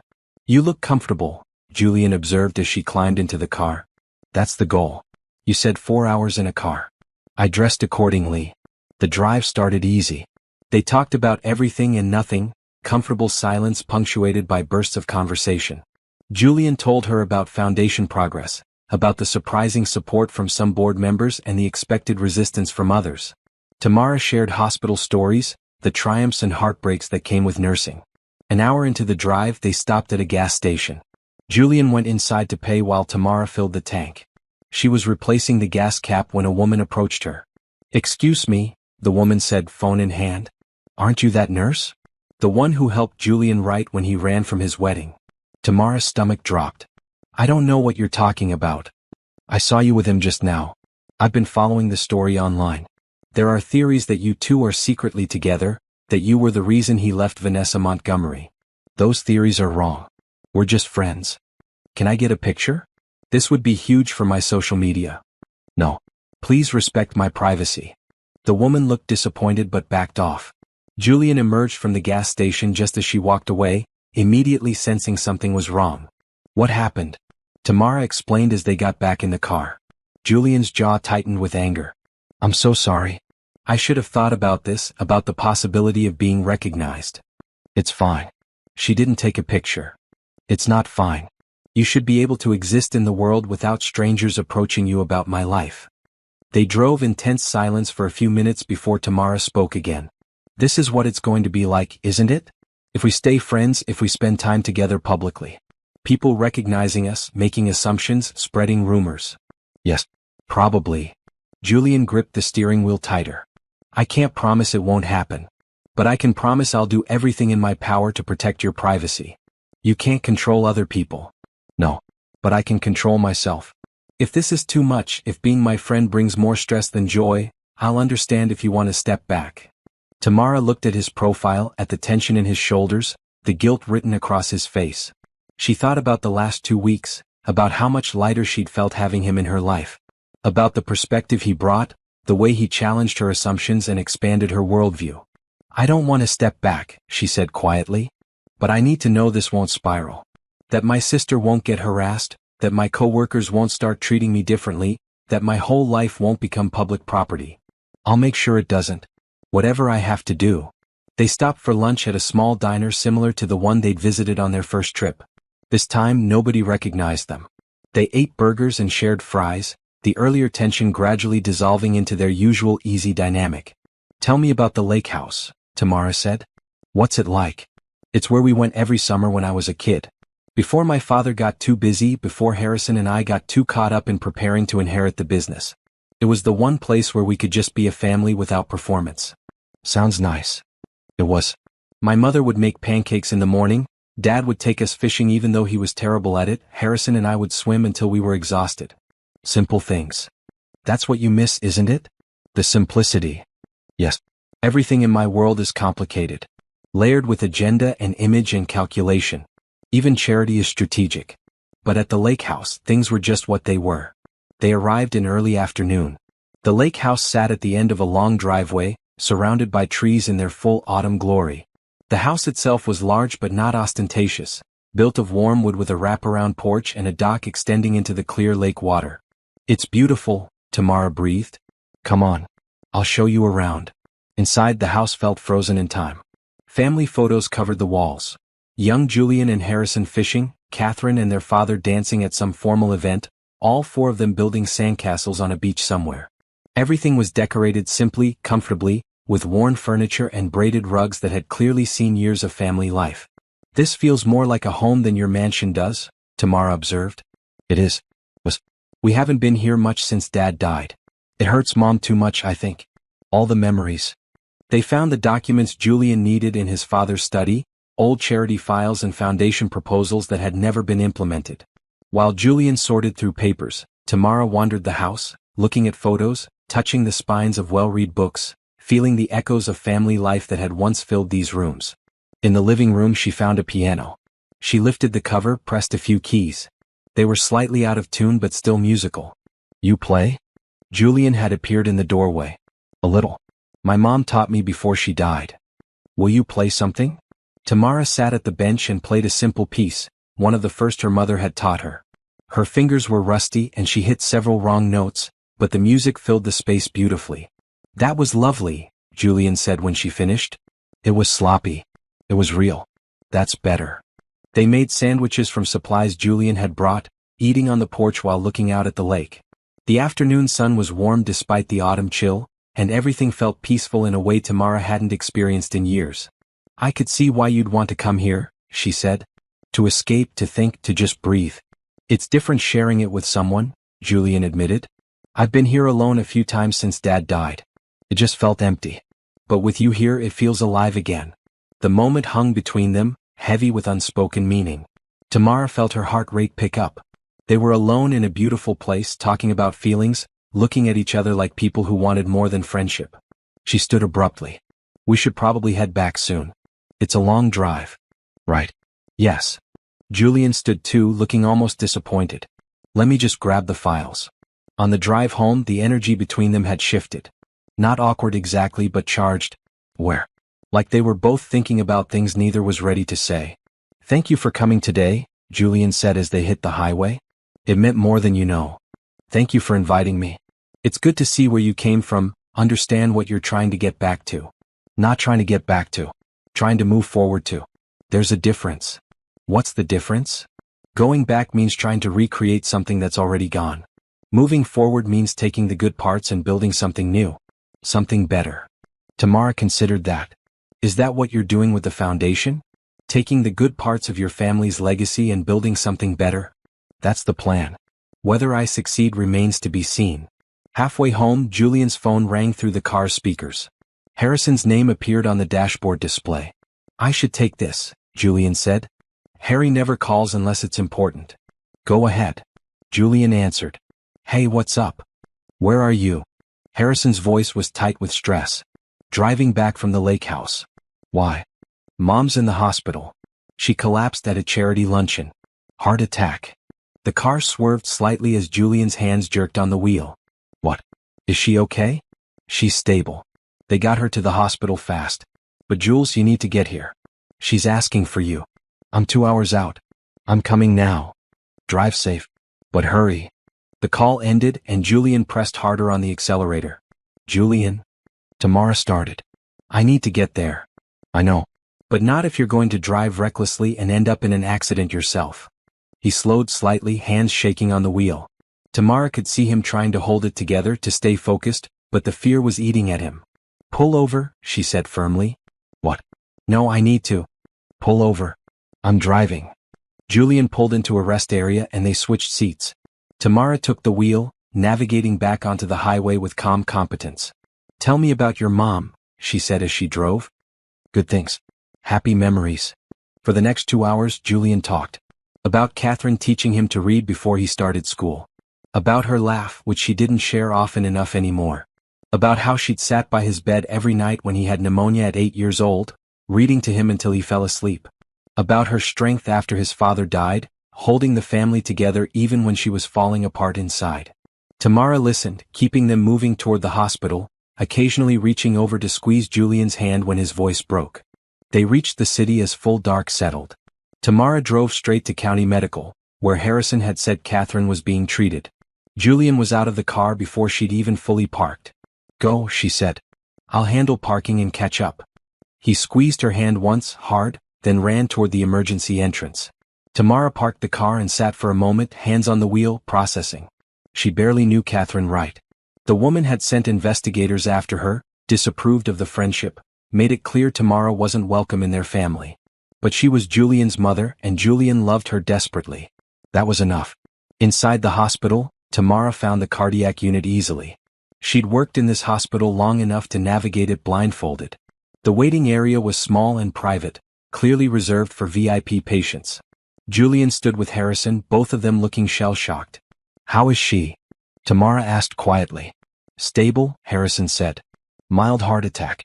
They think stress triggered it. She's going to be okay, but they want to keep her overnight for observation."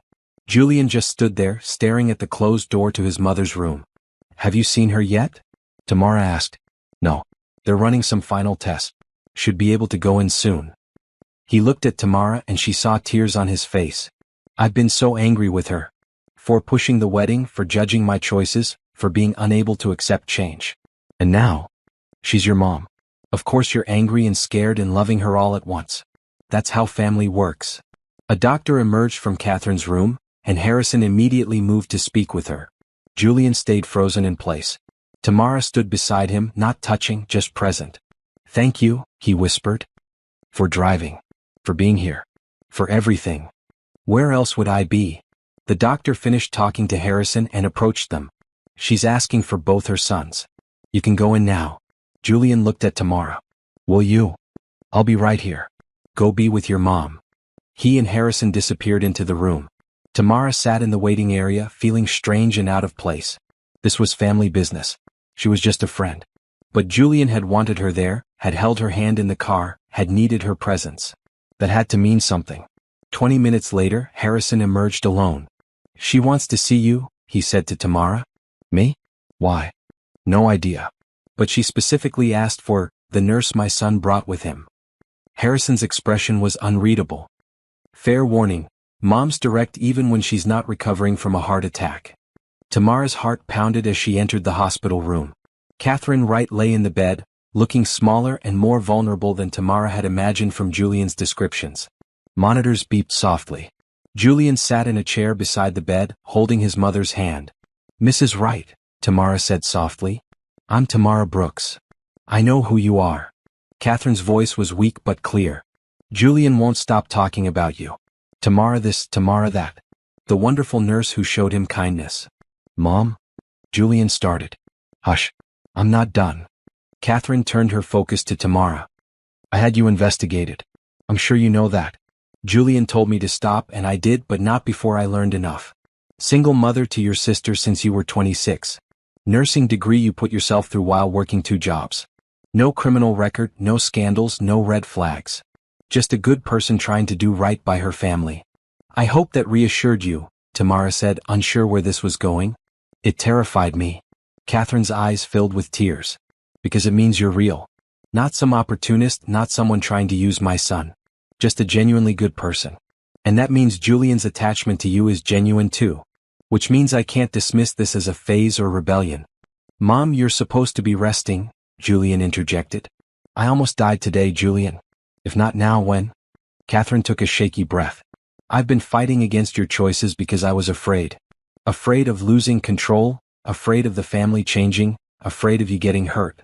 But lying in that ambulance, unable to breathe, all I could think was that I've been so focused on protecting our legacy that I forgot to just love my sons." She looked at Tamara. "He's different since he met you. Lighter. More himself. I've been resenting that, seeing you as the cause of all the disruption. But you're not the cause. You're the catalyst. The person who helped him find the courage to choose his own path." "I just helped someone who needed it," Tamara said quietly. "No. You did more than that. You showed him what genuine kindness looks like. What it means to live with integrity. I should be thanking you, not investigating you." Julian's eyes were wet. Mom, you don't have to do this now. Rest. We can talk later. No. I need to say this while I have the courage.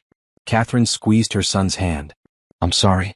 For pushing you into that wedding, for not listening when you said you weren't ready, for making your life choices about family image instead of your happiness. You deserve better. You've always deserved better. Mom? And you? Catherine turned back to Tamara. Thank you. For helping my son. For being his friend. For showing him a different way to live. I'm sorry I made you feel unwelcome. That ends now. Anyone who makes Julian this happy is welcome in this family. Tamara felt tears on her own cheeks. Thank you. That means more than you know. Now both of you get out. I'm tired and I need to rest. But Julian, come back tomorrow. Bring your friend. We'll have lunch and talk about this foundation properly. I want to understand what you're trying to build. Outside the room, Julian pulled Tamara into a tight hug. She felt him shaking, releasing all the fear and stress of the last few hours. That was incredible, he whispered into her hair. She never admits she's wrong. Never apologizes. You must have made quite an impression. I think almost dying made the impression. I just happened to be standing there when she decided to acknowledge it. They pulled apart, and Julian looked at her with such tenderness that Tamara's breath caught. For a moment she thought he might kiss her. But Harrison appeared in the hallway, breaking the moment. Family meeting tomorrow, he announced. Mom wants to discuss the foundation. All hands on deck. She's supposed to be resting, Julian protested. You try telling her that. I'll wait. They left the hospital together. Harrison drove Julian's car home while Tamara called for a ride share to take her back to her apartment. But as they stood in the hospital parking lot waiting for her car to arrive, Julian held her hand. Thank you, he said again. For everything today. For driving, for being here, for talking to my mom even though you had every reason to refuse. That's what friends do. Is that all we are? The question hung between them. Friends? Tamara looked at their joined hands, felt the warmth of his skin against hers, saw the hope and fear battling in his eyes. She wanted to say yes, wanted to keep the safe label of friendship. But she'd also promised herself to be honest, to live authentically, to not hide from truth even when it scared her. I don't know, she admitted. But I think we might be more than that. Becoming more than that. If we let ourselves. I want to let myself. More than I've wanted anything in a long time. Then we'll see where it goes. Slowly. Carefully. But honestly, Julian agreed. That's all I want. Honesty. Authenticity. Something real. Her ride arrived and Tamara had to let go of his hand. But as she drove away, looking back to see Julian standing in the parking lot watching her go, she felt something shift inside her. Fear giving way to possibility. Caution opening to hope. Maybe different worlds could connect.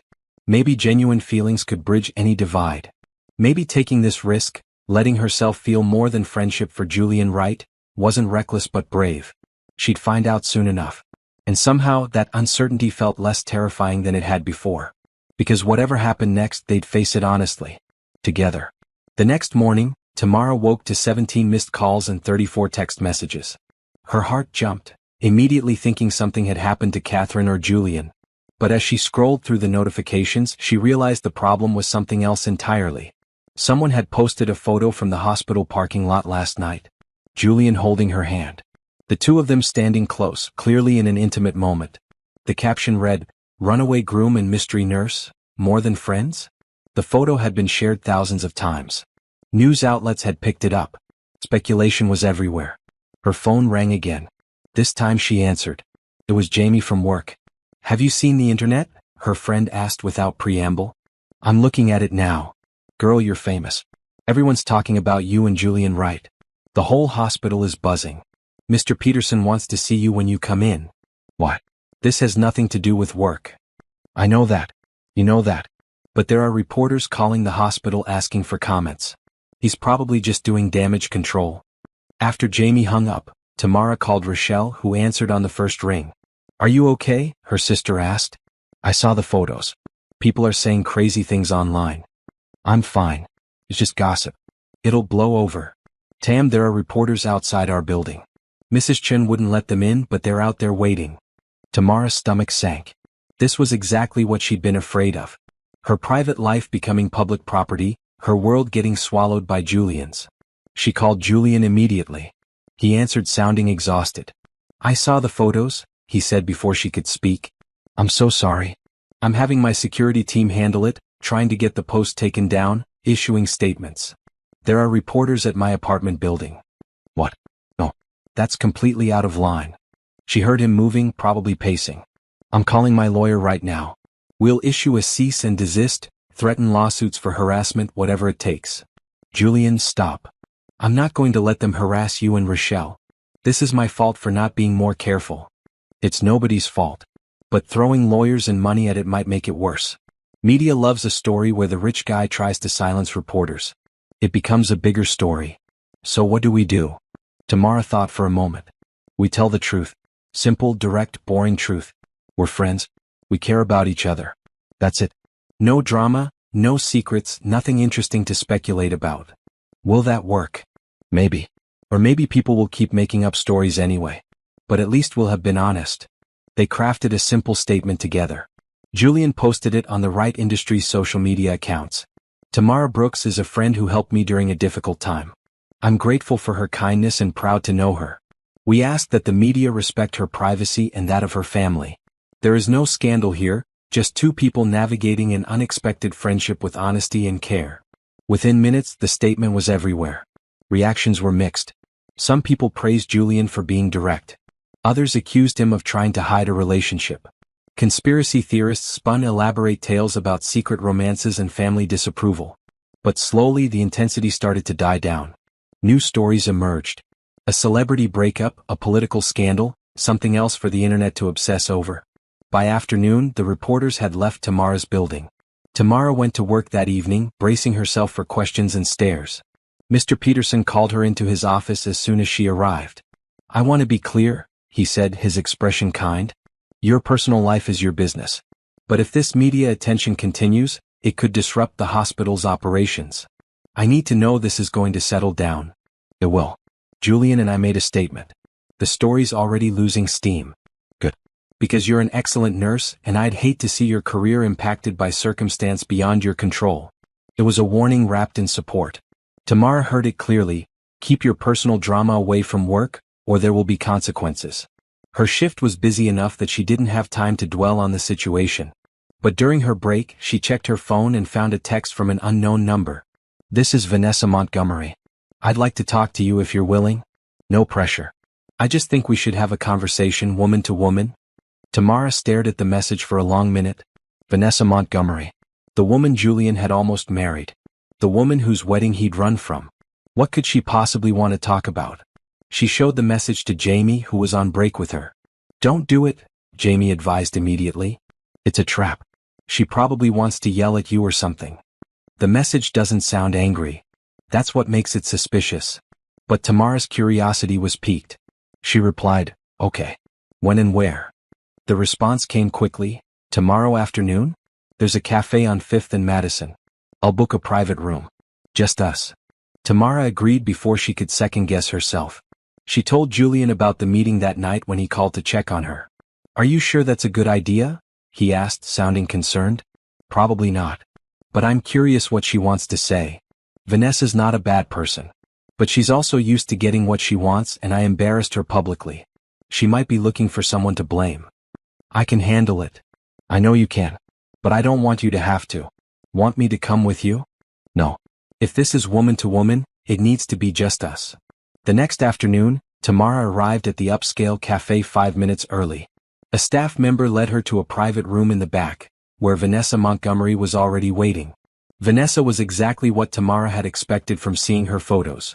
Stunningly beautiful, impeccably dressed in designer clothes, perfectly groomed. But her eyes were sad, and when she stood to greet Tamara, her smile was more tired than hostile. Thank you for coming, Vanessa said, extending her hand. I wasn't sure you would. I was curious. Tamara shook her hand. And confused about what you want to talk about.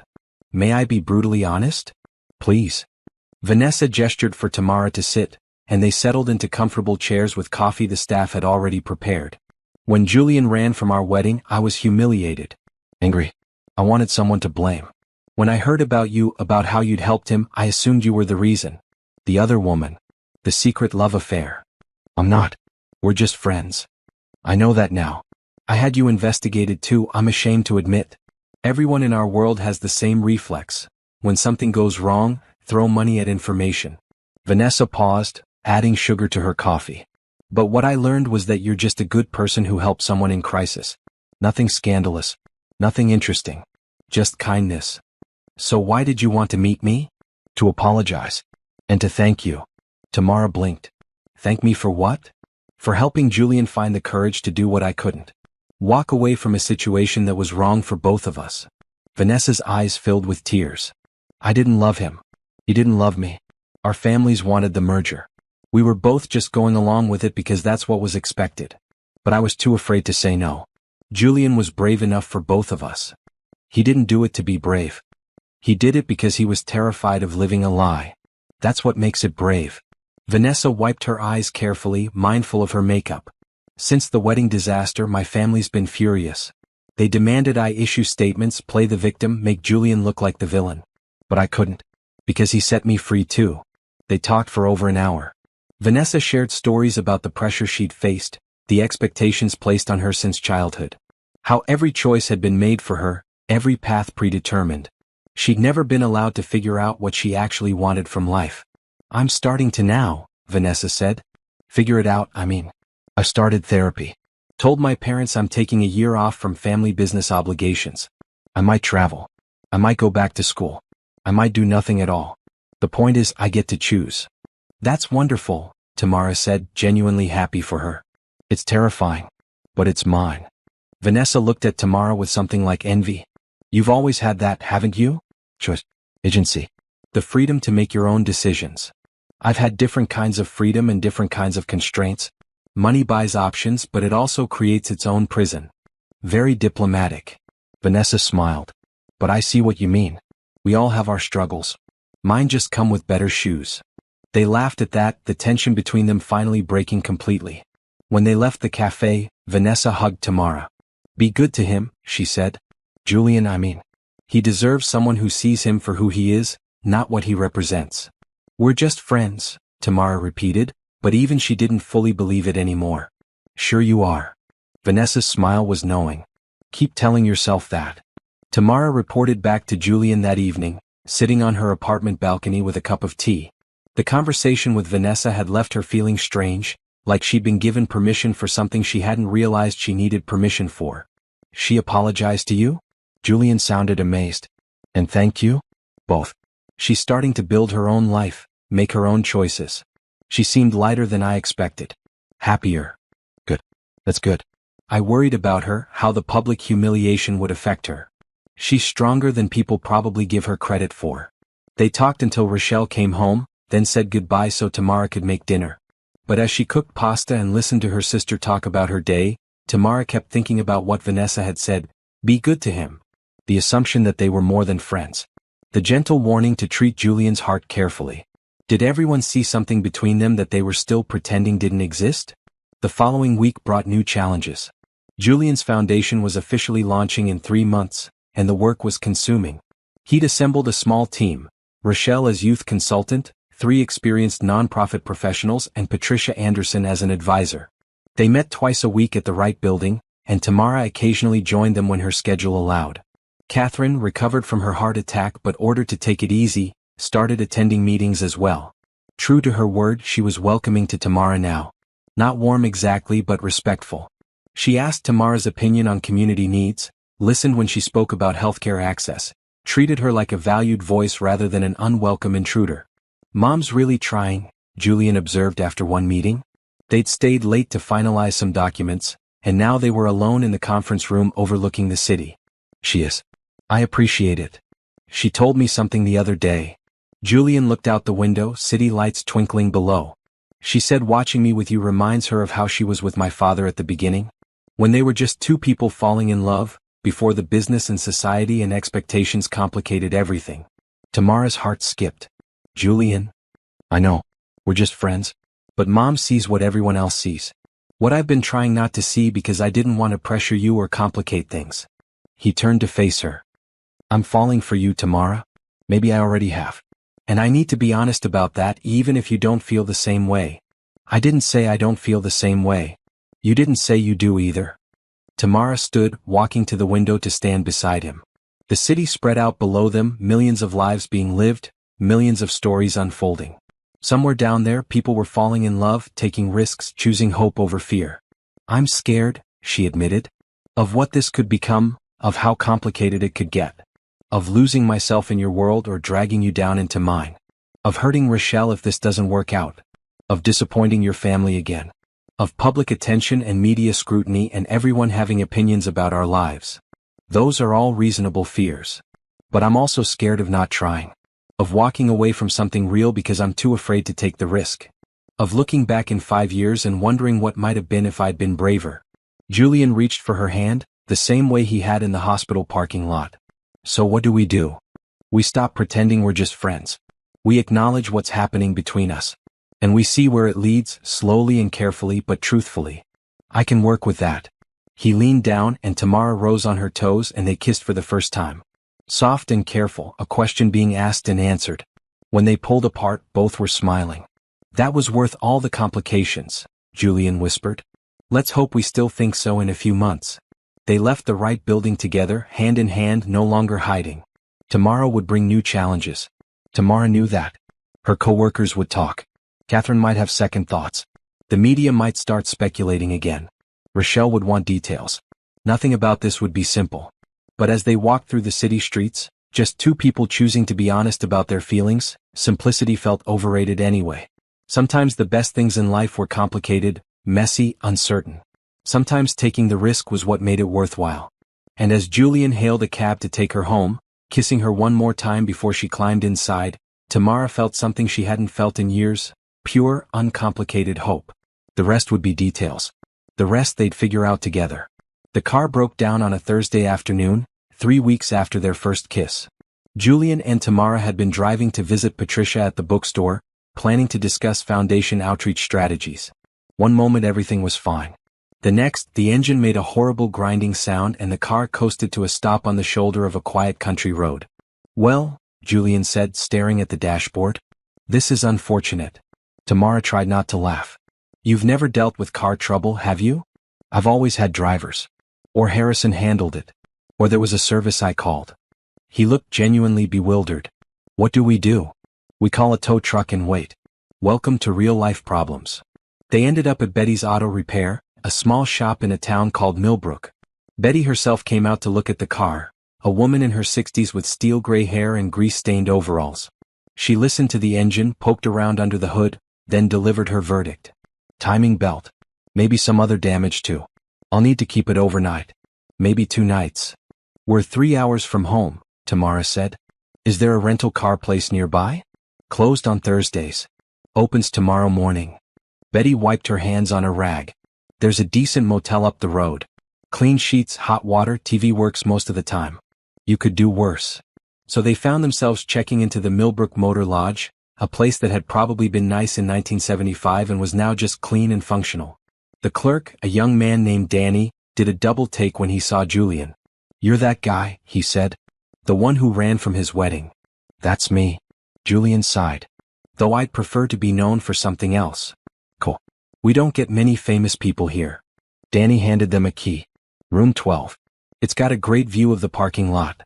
The room was exactly what they'd expected. 2 double beds, floral bedspreads from decades past, a TV bolted to the wall, a bathroom with questionable water pressure. It was the opposite of luxury. "This is where normal people stay when their car breaks down?" Julian asked, looking around with fascination. "This is actually pretty nice for a roadside motel. Clean towels, no obvious stains. I've stayed worse places." They walked to a diner down the road for dinner. The waitress, a woman named Ruth who'd probably been working there since the place opened, treated them like everyone else, calling them Han, refilling coffee without being asked, recommending the meatloaf. "You like it here," Tamara observed as Julian enthusiastically ate his meatloaf. "I love it. Nobody knows who I am." "Well, Danny recognized me but he doesn't care. We're just 2 people having dinner. No performance required." After dinner they walked through the small town.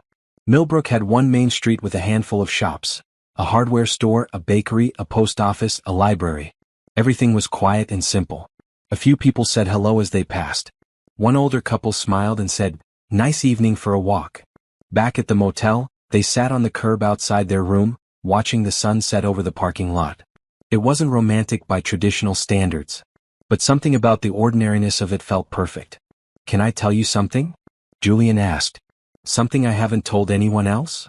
"Of course. When my father died, I felt relieved." He said it quickly, like ripping off a bandage. "I was sad, obviously. I loved him. But I also felt this horrible, guilty sense of relief that the person who'd been planning my entire life was gone. And I've hated myself for that feeling ever since." Tamara took his hand. "That's not terrible. That's human. It feels terrible. You can love someone and still feel relieved when certain pressures lift. Grief is complicated. It's not just sadness. It's guilt and anger and confusion and relief all mixed together." "Did you feel that when your parents died?" Tamara thought carefully. "My father died instantly in the car accident. My mother lived for 3 days in the ICU. I felt so many things. Devastation, panic about Rochelle, anger at the drunk driver, terror about the future. But yes, there was also relief. Relief that my mother's suffering was over. Relief that the waiting and hoping were finished. And guilt about that relief for months afterward." "How did you deal with the guilt?" "I realized guilt means you care. It means you take responsibility seriously, that you think about how your feelings affect others. That's not a bad quality. It's just painful sometimes." They sat in comfortable silence, holding hands, watching stars appear in the darkening sky. A family pulled up to the motel, parents and 3 kids tumbling out of a minivan, all talking over each other. The normalcy of it was beautiful. "I want this," Julian said quietly. "Not the broken car or the cheap motel specifically. But this feeling. Being somewhere where I'm just Julian. Where my last name doesn't precede me, where expectations don't weigh on every choice. You can have that. You're building it with the foundation. I want it with you too. Not just as something I'm building, but as how we exist together. No performance. No calculation. Just honest." Tamara leaned her head on his shoulder. "We're already doing that." They talked until late, sitting on that motel curb like teenagers. Julian opened up about fears he'd never voiced, that he'd never be more than his family name, that the foundation would fail and prove his mother right about him wasting his potential, that he'd always feel like he was playing catch-up with normal life skills everyone else learned naturally. Tamara shared her own fears, that she'd lose herself in Julian's world, that Rochelle would resent the changes in their lives, that the media attention would never fully stop, that she was fooling herself thinking a relationship between them could really work long-term. "What if we're both wrong about all of it?" Julian suggested. "What if we're borrowing trouble, worrying about things that might never happen? Then we've wasted a lot of energy on nothing." "Exactly. So maybe we just focus on what's real right now. This moment. This feeling. This choice to be together despite everything telling us it's complicated. That sounds healthy and mature. Which means we'll probably panic again next week." Julian laughed. "Probably. But we'll deal with next week. They eventually went inside, lying on their separate beds, talking across the gap between them. About books they loved and movies they'd seen and places they wanted to visit. About childhood dreams and current goals and what they hoped their lives would look like in 10 years. "I want to still be doing nursing," Tamara said. "But maybe teaching too.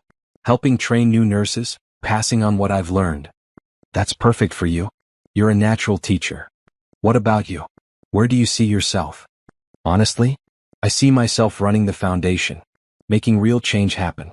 Using my privilege and connections for something that matters. And I see myself with you if you'll still have me in 10 years. Pretty sure of yourself. Not sure at all.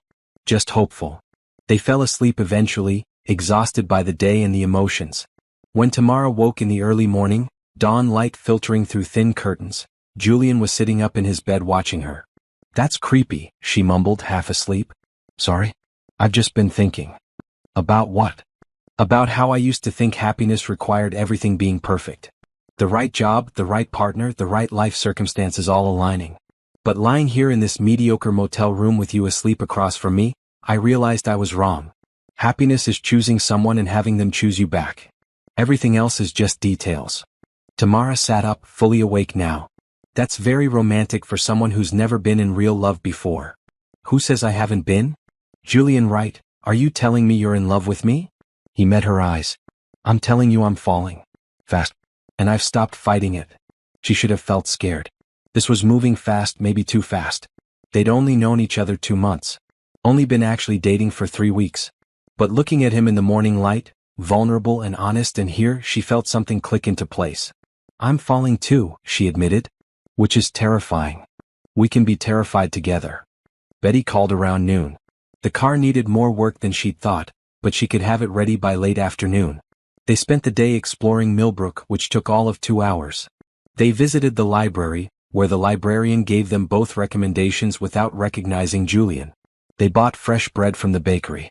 They sat in the small town park and watched kids play. Is this boring? Tamara asked. After a life of constant stimulation and excitement? This is the opposite of boring. This is peaceful. There's a difference. On the drive back that evening, the car running smoothly thanks to Betty's expertise, they were quiet for a long time. Processing the trip, the conversations, the confessions made in a motel room that smelled faintly of cleaning solution. Thank you, Julian said as they neared the city. For what? For being patient with me while I figure out how to be a real person. For not judging me for the things I don't know how to do. For showing me what genuine connection looks like. You give me too much credit. I give you exactly the right amount of credit. You changed my life, Tamara. You keep changing it every day. When they reached the city, Julian didn't take her straight home. Instead, he drove to a quiet overlook where they could see the whole skyline lit up against the night sky. I need to ask you something, he said. And I need you to answer honestly, even if you think it'll hurt my feelings. Okay. Do you think this can really work? Long term, I mean. You and me with all the complications and differences and challenges. Do you believe it's possible?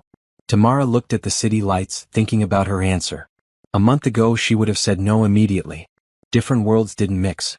Billionaire heirs and working-class nurses didn't have lasting relationships. The obstacles were too many, the differences too vast. But now, after weeks of getting to know Julian, after seeing him in his weakest moments and his strongest, after watching him choose authenticity over comfort again and again, she found her answer had changed. I think anything's possible if both people are committed to making it work, she said. And I think we're both stubborn enough to push through complications. So yes, I think this can work. If we both want it to. I want it to. So do I. They kissed there, overlooking the city, two people choosing each other despite every logical reason not to. When they finally pulled apart, both were smiling. Take me home, Tamara said. Rochelle's going to want to hear about the great car breakdown adventure. Julian drove her to her apartment, walking her to the door like he did every time now. Rochelle opened it before Tamara could get her key out. Finally. I've been worried. Why didn't you text me you'd be late? Car broke down. We got stuck in a small town overnight. It was actually kind of great. Rochelle looked between them, seeing something in their faces. Something happened. Something good. We'll talk later, Tamara promised. After Julian left, Rochelle cornered her sister in the kitchen. Spill. Everything. So Tamara told her. About the car breaking down, the motel, the conversations. About Julian admitting he was falling in love. About her own confession that she was falling too. So you guys are official now? Rochelle asked. I guess we are. Good. Because you've been glowing for weeks and it's been weird watching you pretend you were just friends. Was it that obvious? Tam, it was obvious from the first time you mentioned him. You never just help people and then keep them in your life this intensely unless you're feeling something more. Later that night, Tamara lay in bed replaying the last 48 hours. The car breaking down had been inconvenient but had given them something valuable. Time away from their normal lives, space to be honest without pressure or audience. Sometimes the best moments came from unexpected circumstances. Her phone buzzed with a text from Julian. Home's safe. Already missing you. Same time tomorrow? She replied, can't. Work tomorrow. Day after? Day after. I'll count the minutes. Dramatic much? Only about you. She fell asleep smiling, feeling hopeful in a way she hadn't felt since before her parents died. Like maybe the future could be good again. Like maybe taking this risk, choosing this complicated, imperfect, beautiful thing with Julian, was exactly the right choice. The rest would be details. And they'd figure out the details together, one day at a time, with honesty and trust and hope leading the way. Patricia's lake house was even more peaceful in late autumn than Julian had described. Bare trees reflected in still water, the air crisp and clean, everything quiet except for birds and the occasional splash of a fish jumping. Tamara stood on the dock, wrapped in a green cardigan, breathing in the serenity. Your friend has good taste, she called back to where Julian was setting up the patio furniture. Pat always knew how to find beauty in simplicity. It's her superpower. Patricia Anderson emerged from the house carrying a tray of lemonade despite the cool weather.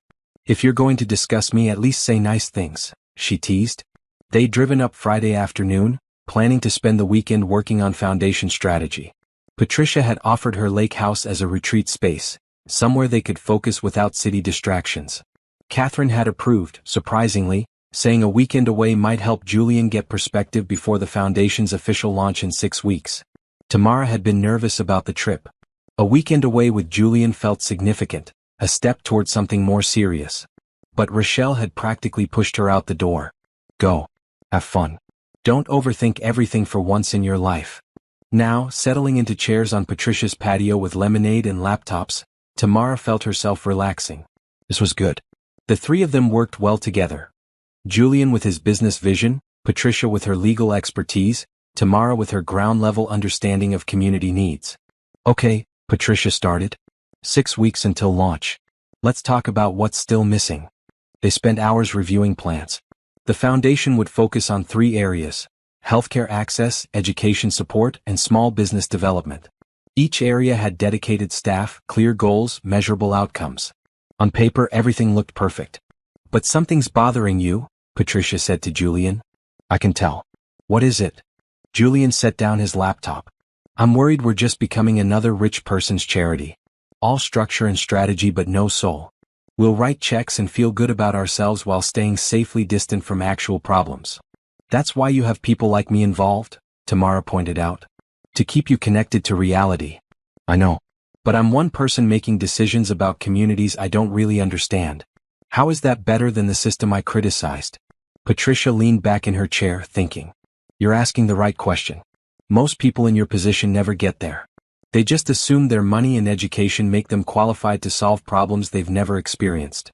So what's the answer? You give away power. Patricia said it simply. You set up the foundation so that community members have real decision-making authority. Not just advisory roles, but actual power over how money gets spent and programs get designed. My board will hate that. They'll say we're being irresponsible with family money. Probably. But if you're serious about this being different, about it being real, you have to be willing to trust people. Even when it's uncomfortable. They talk through what that might look like. Community boards with budget authority. Residents choosing which projects to fund. Bottom-up design instead of top-down charity. It would be messier, harder to measure, more difficult to defend to skeptical board members. But it would be authentic, Julian said, looking at Tamara. Right? It would be revolutionary. Most foundations never give up that control. Then we'll be the ones who do. That evening, Patricia made dinner while Julian and Tamara walked around the lake. The sun was setting, painting the water gold and pink. Everything felt suspended in that perfect moment between day and night. You're really going to do it? Tamara said. Give away control to community members. I am. It's terrifying and probably stupid from a business perspective. But it's right. Your family's going to fight you. Let them. Julian stopped walking, turning to face her. I've spent my whole life making choices based on what other people wanted. The wedding, the career path, the social circles. All of it dictated by family expectations. The foundation is mine. I'm doing it right, even if right is messy and uncomfortable. I'm proud of you. Really proud. I couldn't do this without you. You've shown me what authentic service looks like, what it means to actually care about people instead of just performing care. They kissed there by the lake, the sunset painting everything in warm colors. When they pulled apart, Tamara rested her head against Julian's chest, listening to his heartbeat, feeling grateful and scared in equal measure. What are we doing? She whispered. Building something real. Together. That night, they sat around Patricia's fireplace, drinking wine and talking about everything except the foundation. Patricia told stories about her corporate law days, the moment she'd realized money wasn't worth hating her life. Julian shared memories of his father, the good and the complicated. Tamara talked about her parents, about the grief that never fully left but did get more manageable with time. I think that's what life is, Patricia mused. Learning to carry our complicated feelings without letting them crush us. Joy and grief, hope and fear, all mixed together. The people who try to feel only the good stuff end up feeling nothing at all.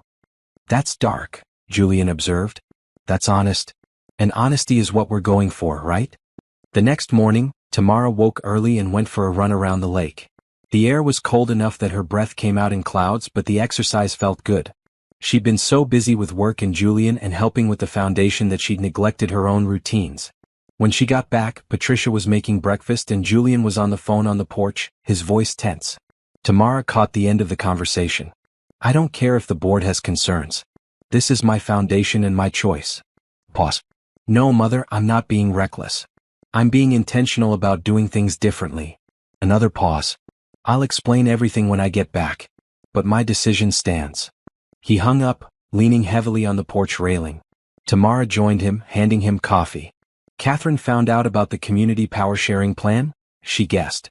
Harrison told her. He thought she'd be supportive. He was wrong. Julian took the coffee gratefully. She's calling an emergency board meeting for Monday. Wants to discuss concerns about foundation structure. Can she overrule you? Technically no. The foundation is mine. But she can make things very difficult. And she has allies on the board who trust her judgment over mine. What are you going to do? Fight for it. Present the plan, explain the reasoning, stand my ground. What else can I do? Patricia joined them on the porch. You could compromise. Keep some traditional structure while adding community voice. Give yourself time to prove the concept works before going all in. That's not doing it right. That's doing it safe. Safe isn't always wrong, Julian. Sometimes strategic patience is smarter than principled stubbornness. Julian looked between them, conflict clear on his face. I don't want to compromise. Not on this. Then don't, Tamara said quietly. But go into that meeting prepared for serious pushback. Know your data, have examples of other foundations that have done similar things, be ready to defend every choice. Your passion won't be enough. You'll need evidence. They spent the rest of the weekend preparing. Patricia found case studies of community-led foundations. Tamara contributed research on healthcare outcomes when communities controlled their own programs. Julian synthesized everything into a presentation that was part data, part vision, part personal commitment. By Sunday evening he was ready. Thank you, he said to both of them as they packed up to leave, for helping me build something worth fighting for. The drive back to the city was quiet. Julian was nervous about the Monday meeting. Tamara was worried about what would happen if Catherine won, if Julian had to choose between his vision and his family's support. Whatever happens, she said as they neared her apartment, I'm proud of you for trying. That's a very preparing for failure thing to say. I'm preparing for reality. Your family has power and money and years of doing things their way. You have passion and principle. Those don't always win. They should. Yes, they should. Monday morning came too fast. Julian dressed in his most serious suit, the armor of business meetings. He looked every inch the right air, polished, professional, powerful. But Tamara could see the nervousness underneath. Text me when it's over? She asked as he was leaving. I will. Wish me luck. You don't need luck. You need courage, which you already have. The board meeting was scheduled for 10 a.m. Tamara was working a day shift so she couldn't be there. But her phone stayed in her pocket all morning waiting for updates. The text came at noon, it's done. Call you after work? That was all. No details, no indication of how it went. Tamara spent the rest of her shift distracted, wondering if it's done meant victory or defeat. Julian finally called at 7 p.m., just as Tamara was getting home. Tell me everything, she said, skipping greetings. It was brutal. Mom had the whole board primed against the plan. They called it well-intentioned but naive. Said I was being emotional rather than strategic. Questioned whether I was really ready for this kind of responsibility. Julian, I'm sorry. Wait, I'm not finished. His voice changed, became stronger. I presented anyway. Showed them the research, the case studies, the evidence that community-led programs work better than top-down charity. I told them about you, about Rochelle, about real people whose lives could be changed by this approach. And then I told them that if the board wouldn't support the foundation being done right, I'd resign and start over independently. You what? I gave them an ultimatum. Either we do this my way with real community power or I walk away entirely. No right name, no family money. I'll start from scratch if I have to. Tamara's heart was pounding. What did they say? They voted 7-5. In favor of the community-led model. We won, Tamara. Barely, but we won. Julian. That's incredible. Mom voted against it. Harrison voted for it. It was the first time they'd been on opposite sides of a family decision. He sounded exhausted but triumphant. I'm still processing what that means for family dynamics. But right now, I'm just celebrating that the foundation gets to be what I wanted it to be. What you wanted and what communities need. There's a difference. You're right. What communities need and what I get to help provide. Better? Much better. They talked for an hour, Julian sharing every detail of the meeting. Catherine's disappointment. Harrison's support. The board members who'd been swayed by the evidence. The ones who'd voted against out of principle, not data. Where does this leave you and your mother? Tamara asked. Strained. She thinks I'm making a mistake. I think she's holding too tight to the old ways of doing things. We're both probably a little right. He paused. But I'm not backing down. Not on this. The foundation launches in 4 weeks with community boards having real power. That's final. Then I'm incredibly proud of you. And a little terrified about what this means for your family relationships. Me too. But some things are worth the strain. This is one of them. After they hung up, Tamara sat with her phone, processing everything. Julian had chosen his values over family approval. Had stood his ground even when it would have been easier to compromise.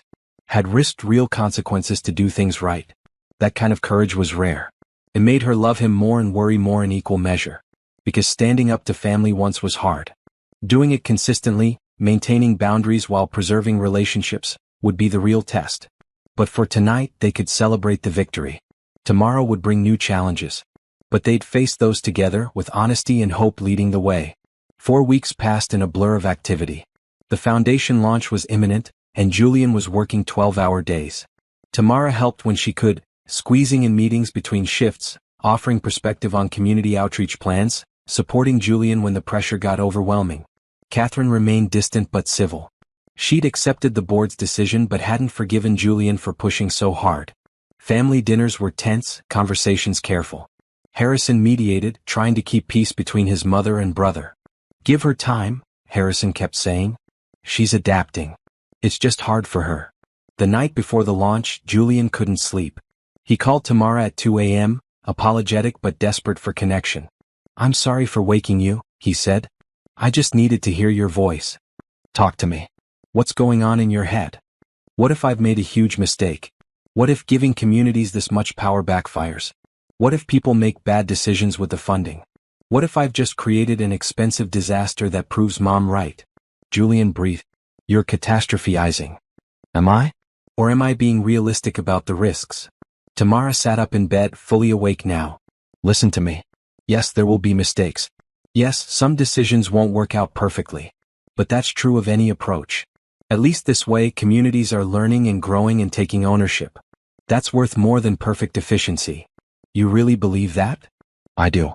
And more importantly, you believed it enough to fight your whole board for it. Don't lose faith now, right before the launch. They talked until dawn, Tamara calming Julian's fears, Julian processing his anxieties out loud. By the time the sun rose, he sounded steadier. Thank you. Again. For being my anchor when everything feels chaotic. That's what people who love each other do. Pause. You love me? Tamara realized what she'd said. They'd talked about falling, but neither had used the actual word love yet. Yes, I do. Is that okay? It's more than okay. 'Cause I love you too. Have for weeks probably. Just didn't want to say it first and scare you off. I don't scare that easily. I'm learning that. The foundation launch was held at a community center in the neighborhood where Tamara lived. Not a fancy hotel ballroom or corporate venue, but a local space where the people the foundation aimed to serve could actually attend. It was Julian's idea, and Catherine had hated it. You're sending a message that right money isn't good enough for traditional venues, she'd argued. I'm sending a message that we're here to serve communities, not impress donors, Julian had countered. The community center was packed. Local residents, foundation staff, board members, press. Catherine arrived in a blue designer suit, her expression carefully neutral. Harrison and his wife Olivia came too, looking proud. Vanessa Montgomery showed up unexpectedly, slipping in quietly and taking a seat in the back. Tamara stood with Rochelle near the front, both of them dressed up. Rochelle wore a maroon dress Tamara had bought for the occasion, looking mature and professional. Tamara wore green, Julian's favorite color, on her. You nervous? Rochelle whispered. Terrified. But not for me. For him. Julian took the stage, looking confident despite the nerves Tamara knew he was feeling. He spoke clearly, passionately, about why the foundation existed. Not to be another rich person's tax write-off, but to genuinely partner with communities in creating change. I've had every advantage in life, he said. Good education, family connections, financial security. I could have used those advantages to make myself richer. Instead, I want to use them to make communities stronger. But not by assuming I know what communities need. By listening, by partnering, by sharing power with the people who actually live these challenges every day. He introduced the community board members, residents from different neighborhoods who would have real authority over funding decisions. They each spoke briefly about their hopes for the foundation, their commitment to serving their neighbors. Then Julian did something unexpected. He called Tamara to the stage. "I need to thank someone publicly," he said. Tamara Brooks is a nurse who works down the street from here. A few months ago, on a rainy night, she helped a desperate stranger without expecting anything in return. That stranger was me, running from a life that didn't fit, terrified of making wrong choices. The room was completely silent. Tamara showed me what authentic service looks like. What it means to help people because it's right, not because it benefits you. She inspired this foundation, these values, this commitment to doing things differently. So Tamara, would you please stand up here with me? Tamara felt every eye in the room turn to her. She glanced at Rochelle, who nodded encouragement. Then she walked to the stage, heart pounding, and stood beside Julian.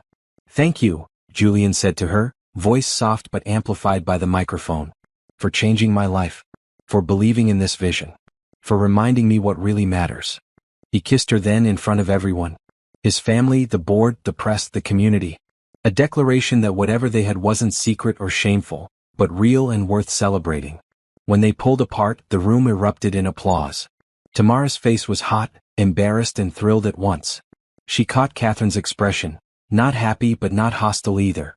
Something like resigned acceptance. The rest of the launch went perfectly. Community members asked tough questions, which Julian answered thoughtfully. Press coverage was positive.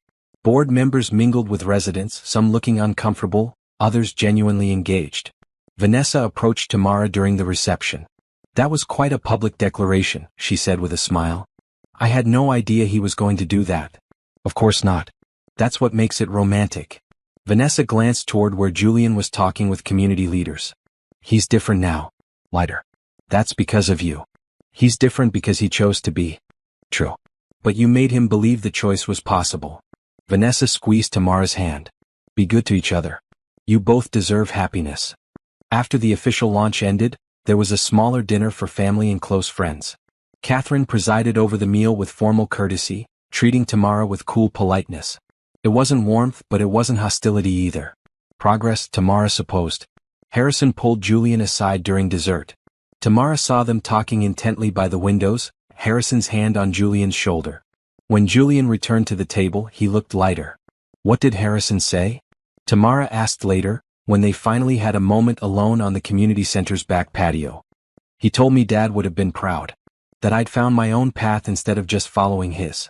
That's the first time anyone in the family has said something like that." "How do you feel?" "Like maybe I'm finally becoming the person I was supposed to be all along."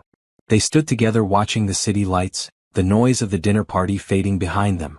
Tamara leaned against Julian, feeling his arm wrap around her. "We did it," she said. "You launched the foundation. We did it. This is as much yours as mine." "It's not. But thank you for saying that. I mean it. Without you, none of this happens. I'd still be trapped in a life that wasn't mine, marrying someone I didn't love, performing success while feeling empty inside. You give me too much credit. I give you exactly the right amount." He turned to face her, taking both her hands. "Tamara, I know it's fast. I know we've only been together a few months. But I need you to know I'm serious about this. About us. About building a life together if you want that." "Is this a proposal?" "Not yet. But it's a promise. That when I do propose, and I will, it'll be because I can't imagine my future without you in it." Tamara's eyes filled with tears. "That's the most beautiful almost proposal I've ever heard. Just wait for the actual one. It'll be even better." They kissed there on the patio, the sounds of celebration muted behind them. Tomorrow would bring new challenges. Running the foundation, managing family dynamics, balancing their different worlds. But tonight was for celebrating victory, for acknowledging how far they'd both come. Inside, Catherine watched them through the window. Harrison joined her. "You're going to have to accept her eventually," he said quietly. "Julian's serious about this relationship." "I know. I can see that." Catherine sipped her wine. "She's not what I would have chosen for him. She's exactly what he needed, though. Someone real. Someone who sees him as a person, not as the right heir." I suppose you're right. Catherine set down her glass. Your father would have liked her. He always appreciated people who earned their way, who worked hard for what they had. Dad would have loved her. And been proud of Jules for finding someone so genuine. Catherine was quiet for a long moment. I need to try harder. To welcome her properly, make her feel part of the family. Not because I've changed my mind about appropriate matches, but because Julian has chosen her. And I need to respect his choices, even when they're not mine. That's all Jules wants. Your respect and acceptance. Then I'll give it. Starting now. When Julian and Tamara came back inside, Catherine approached them. Tamara, do you have plans tomorrow evening? Just work until 6. Good. Come to dinner. 7 o'clock. Just family. I'd like to get to know you properly. Tamara glanced at Julian, who looked as surprised as she felt. I'd like that. Thank you. After Catherine walked away, Julian whispered, Did that just happen? Did my mother just invite you to family dinner? I think she did. This is huge. She never extends dinner invitations lightly. Should I be terrified? Probably. But also hopeful. If Mom's trying, she's really trying. She doesn't do things halfway. They left the launch party late, tired but happy. Julian drove Tamara and Rochelle home, walking them both to the door. Today was perfect, he told Tamara. Thank you for standing up there with me, for being part of this. Thank you for including me. For loving me enough to be public about it. I'd shout it from every rooftop if I thought it would help. After he left, Rochelle turned to her sister with knowing eyes. He's going to propose. You know that, right? Maybe. Eventually. Not eventually. So, I saw how he looked at you today. That's a man planning a future. Tamara got ready for bed, her mind racing. The foundation launched. Catherine reaching out. Julian's promise of a proposal. Everything was moving fast, changing rapidly. It would be easy to feel overwhelmed. But instead she felt hopeful. Because all these changes were good ones. Scary, yes, but good. And she had Julian beside her, helping navigate it all. Her phone buzzed with a text. Thank you for today. For every day. I love you. She replied, I love you too. See you tomorrow for the scary family dinner. We'll survive it together. We always do. And that, Tamara thought, was the real gift. Not the money or the foundation or the public declarations. Just knowing that whatever came next, they'd face it together. Honestly. Bravely. With love leading the way. 3 months after the foundation launch, everything had settled into a new rhythm. The community boards were functioning well, making smart decisions about funding and programs. Julian's fears about giving away power had been unfounded. If anything, the community-led approach was working better than traditional top-down charity. Tamara had become a regular presence at Wright family events. Catherine still wasn't warm exactly, but she was welcoming. She asked about Tamara's work, included her in family discussions, treated her like someone who mattered to Julian and therefore mattered to the family. You're growing on her, Harrison observed at one family brunch. Mom actually smiled when you were telling that story about the patient who proposed to his nurse. Progress, Tamara agreed. More than progress. Acceptance. Your family now, whether she's ready to admit it or not. The foundation's opening gala was scheduled for a Saturday in March. Unlike the community center launch, this was a fundraiser aimed at wealthy donors. A necessary evil, Julian called it. They needed funding beyond the family money, and that meant courting rich people at fancy events. You'll be there, right? Julian asked Tamara a week before the gala. They were having dinner at a small restaurant near her apartment, one of their regular date spots. Do I have to? You know I hate those things. Please. I'll be miserable without you. Besides, I want to show you off. I'm not a trophy. No, you're the person I love and am incredibly proud of. There's a difference. Tamara sighed. Fine. But I'm wearing whatever I want, not some designer thing your mother picks out. Deal. Though Mom will probably offer anyway. She did. Catherine called Tamara 2 days later with the name of a personal shopper who could help her find something appropriate for the gala. Tamara politely declined, saying she already had something in mind. The truth was she'd been saving for months. There was a red dress she'd seen in a boutique window, elegant but not too formal. With her foundation consulting money, she could finally afford it. When Julian picked her up the night of the gala, his eyes went wide. You look stunning. You're not so bad yourself. He wore a perfectly tailored tux, looking every inch the billionaire heir. But he was holding a bouquet of daisies, her favorite flower, instead of the roses that would have been more formal. Thought you could use these, he said, handing them over. For courage. The gala was at a high-end hotel downtown, the ballroom decorated in silver and blue. Waiters circulated with champagne and appetizers. A string quartet played in one corner. Everything was elegant, expensive, and slightly intimidating. Tamara held Julian's arm, letting him guide her through introductions. Wealthy donors, board members, politicians. Everyone wanted to talk to Julian, to congratulate him on the foundation's early success, to discuss potential partnerships. She was standing alone, Julian having been pulled aside by a major donor, when Vanessa Montgomery appeared beside her. Surviving? Vanessa asked with a knowing smile. Barely. I keep waiting for someone to realize I don't belong here. None of us belong here. We just pretend better. Vanessa took 2 champagne flutes from a passing waiter, handing one to Tamara. I wanted to tell you something. I'm moving to Paris. Taking that year off I talked about. Going to study art history, maybe find out who I am without family expectations. That's wonderful. Really wonderful. It's terrifying. But necessary. Vanessa clinked her glass against Tamara's. Thank you. For helping Julian find his courage, which helped me find mine. The ripple effects of kindness, right? After Vanessa walked away, Tamara found herself approached by Catherine. Having a terrible time? Catherine asked. Not terrible. Just out of my element. Good. That means you're real. Everyone else here is performing. Catherine gestured at the crowd. Half these people don't care about community development.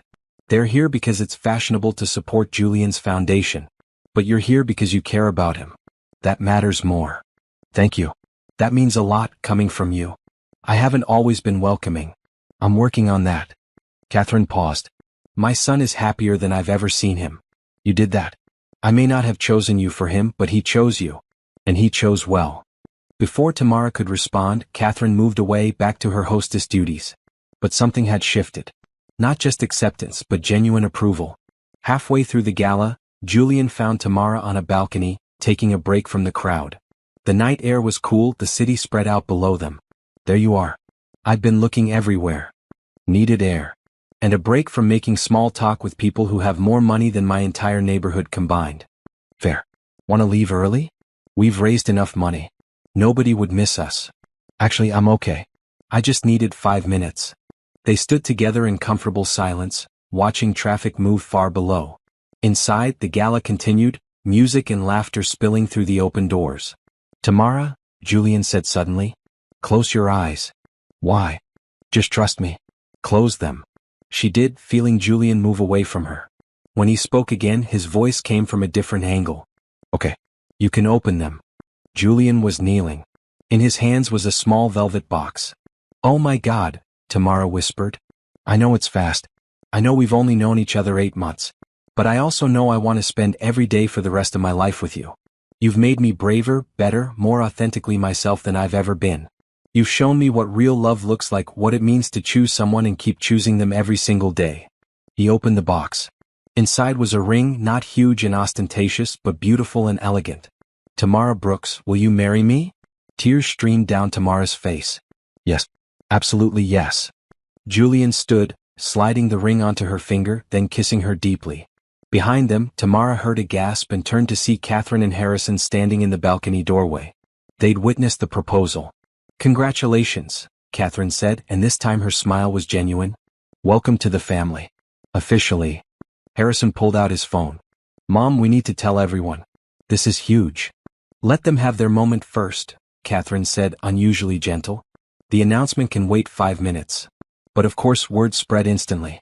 By the time Julian and Tamara returned to the ballroom, everyone knew. Congratulations came from all directions. Champagne flowed. The string quartet started playing romantic music.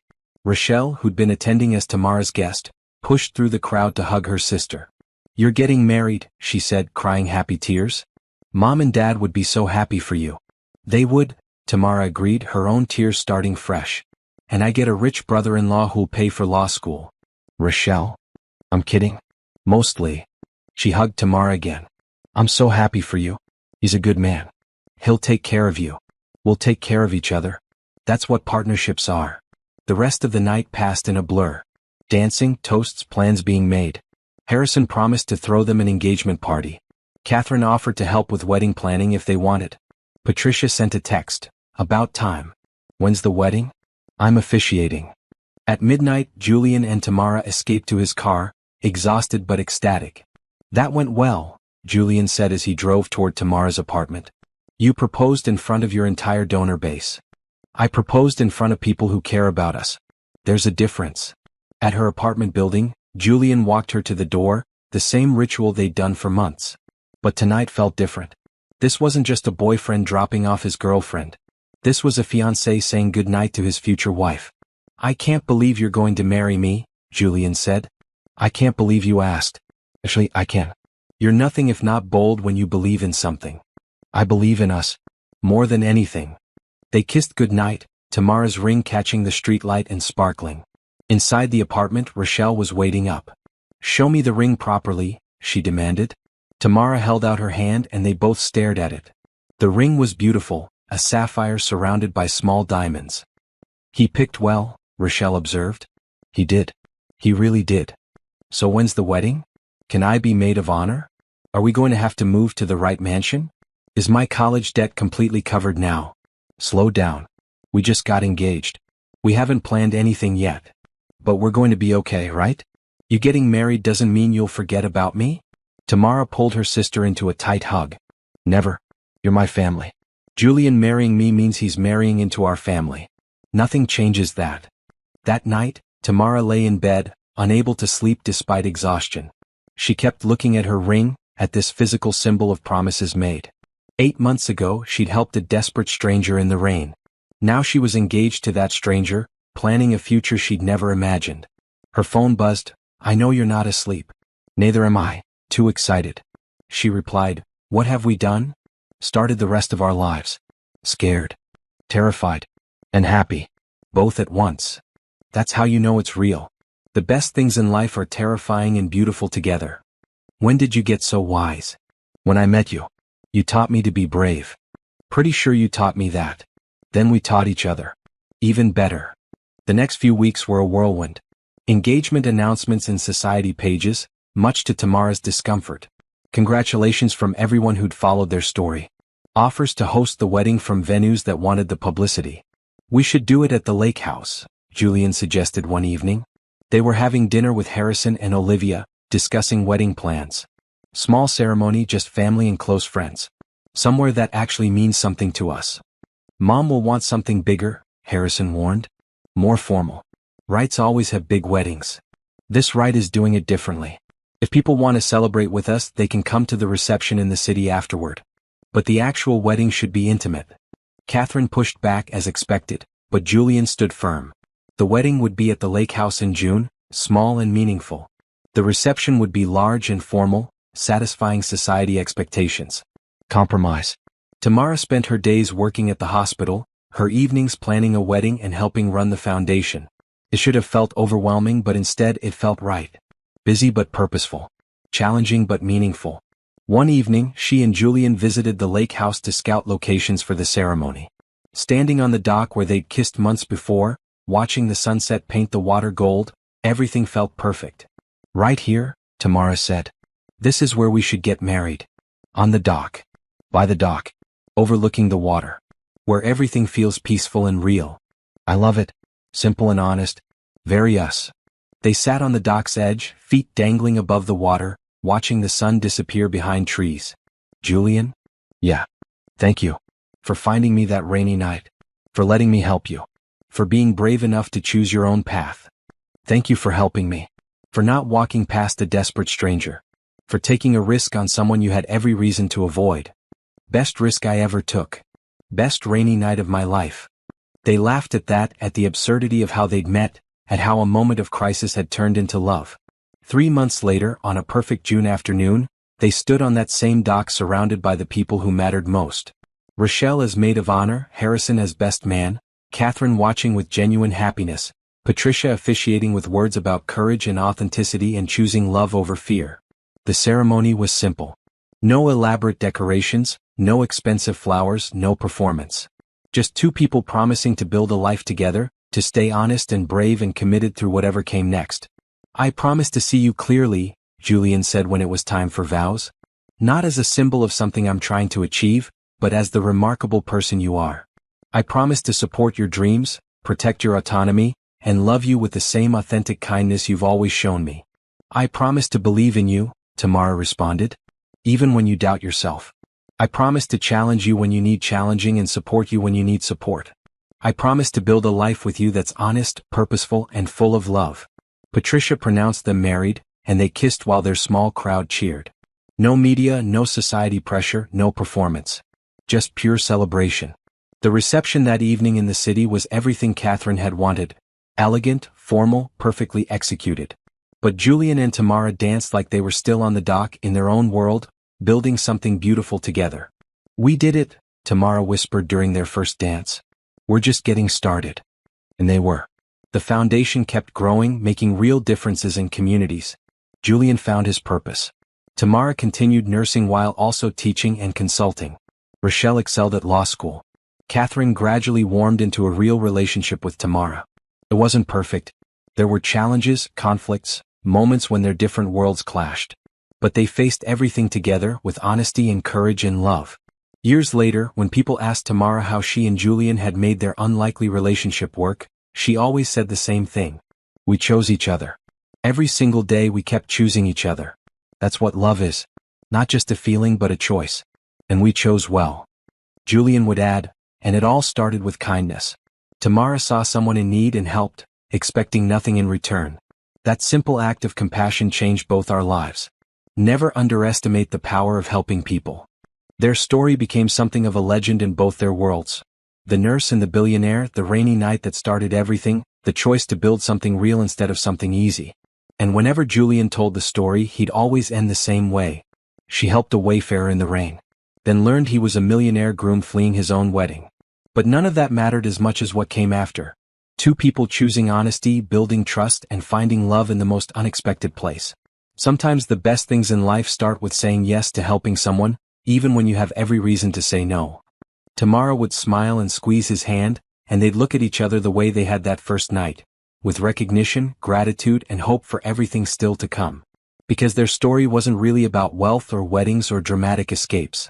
It was about two people finding authenticity in a world that often felt fake. About choosing courage over comfort. About believing that genuine connection was possible across any divide. And most of all, it was about kindness. The simple, powerful choice to help someone in need, expecting nothing in return, and discovering that sometimes, those moments of compassion change everything. The end was really just the beginning. And they lived it fully, honestly, bravely, together.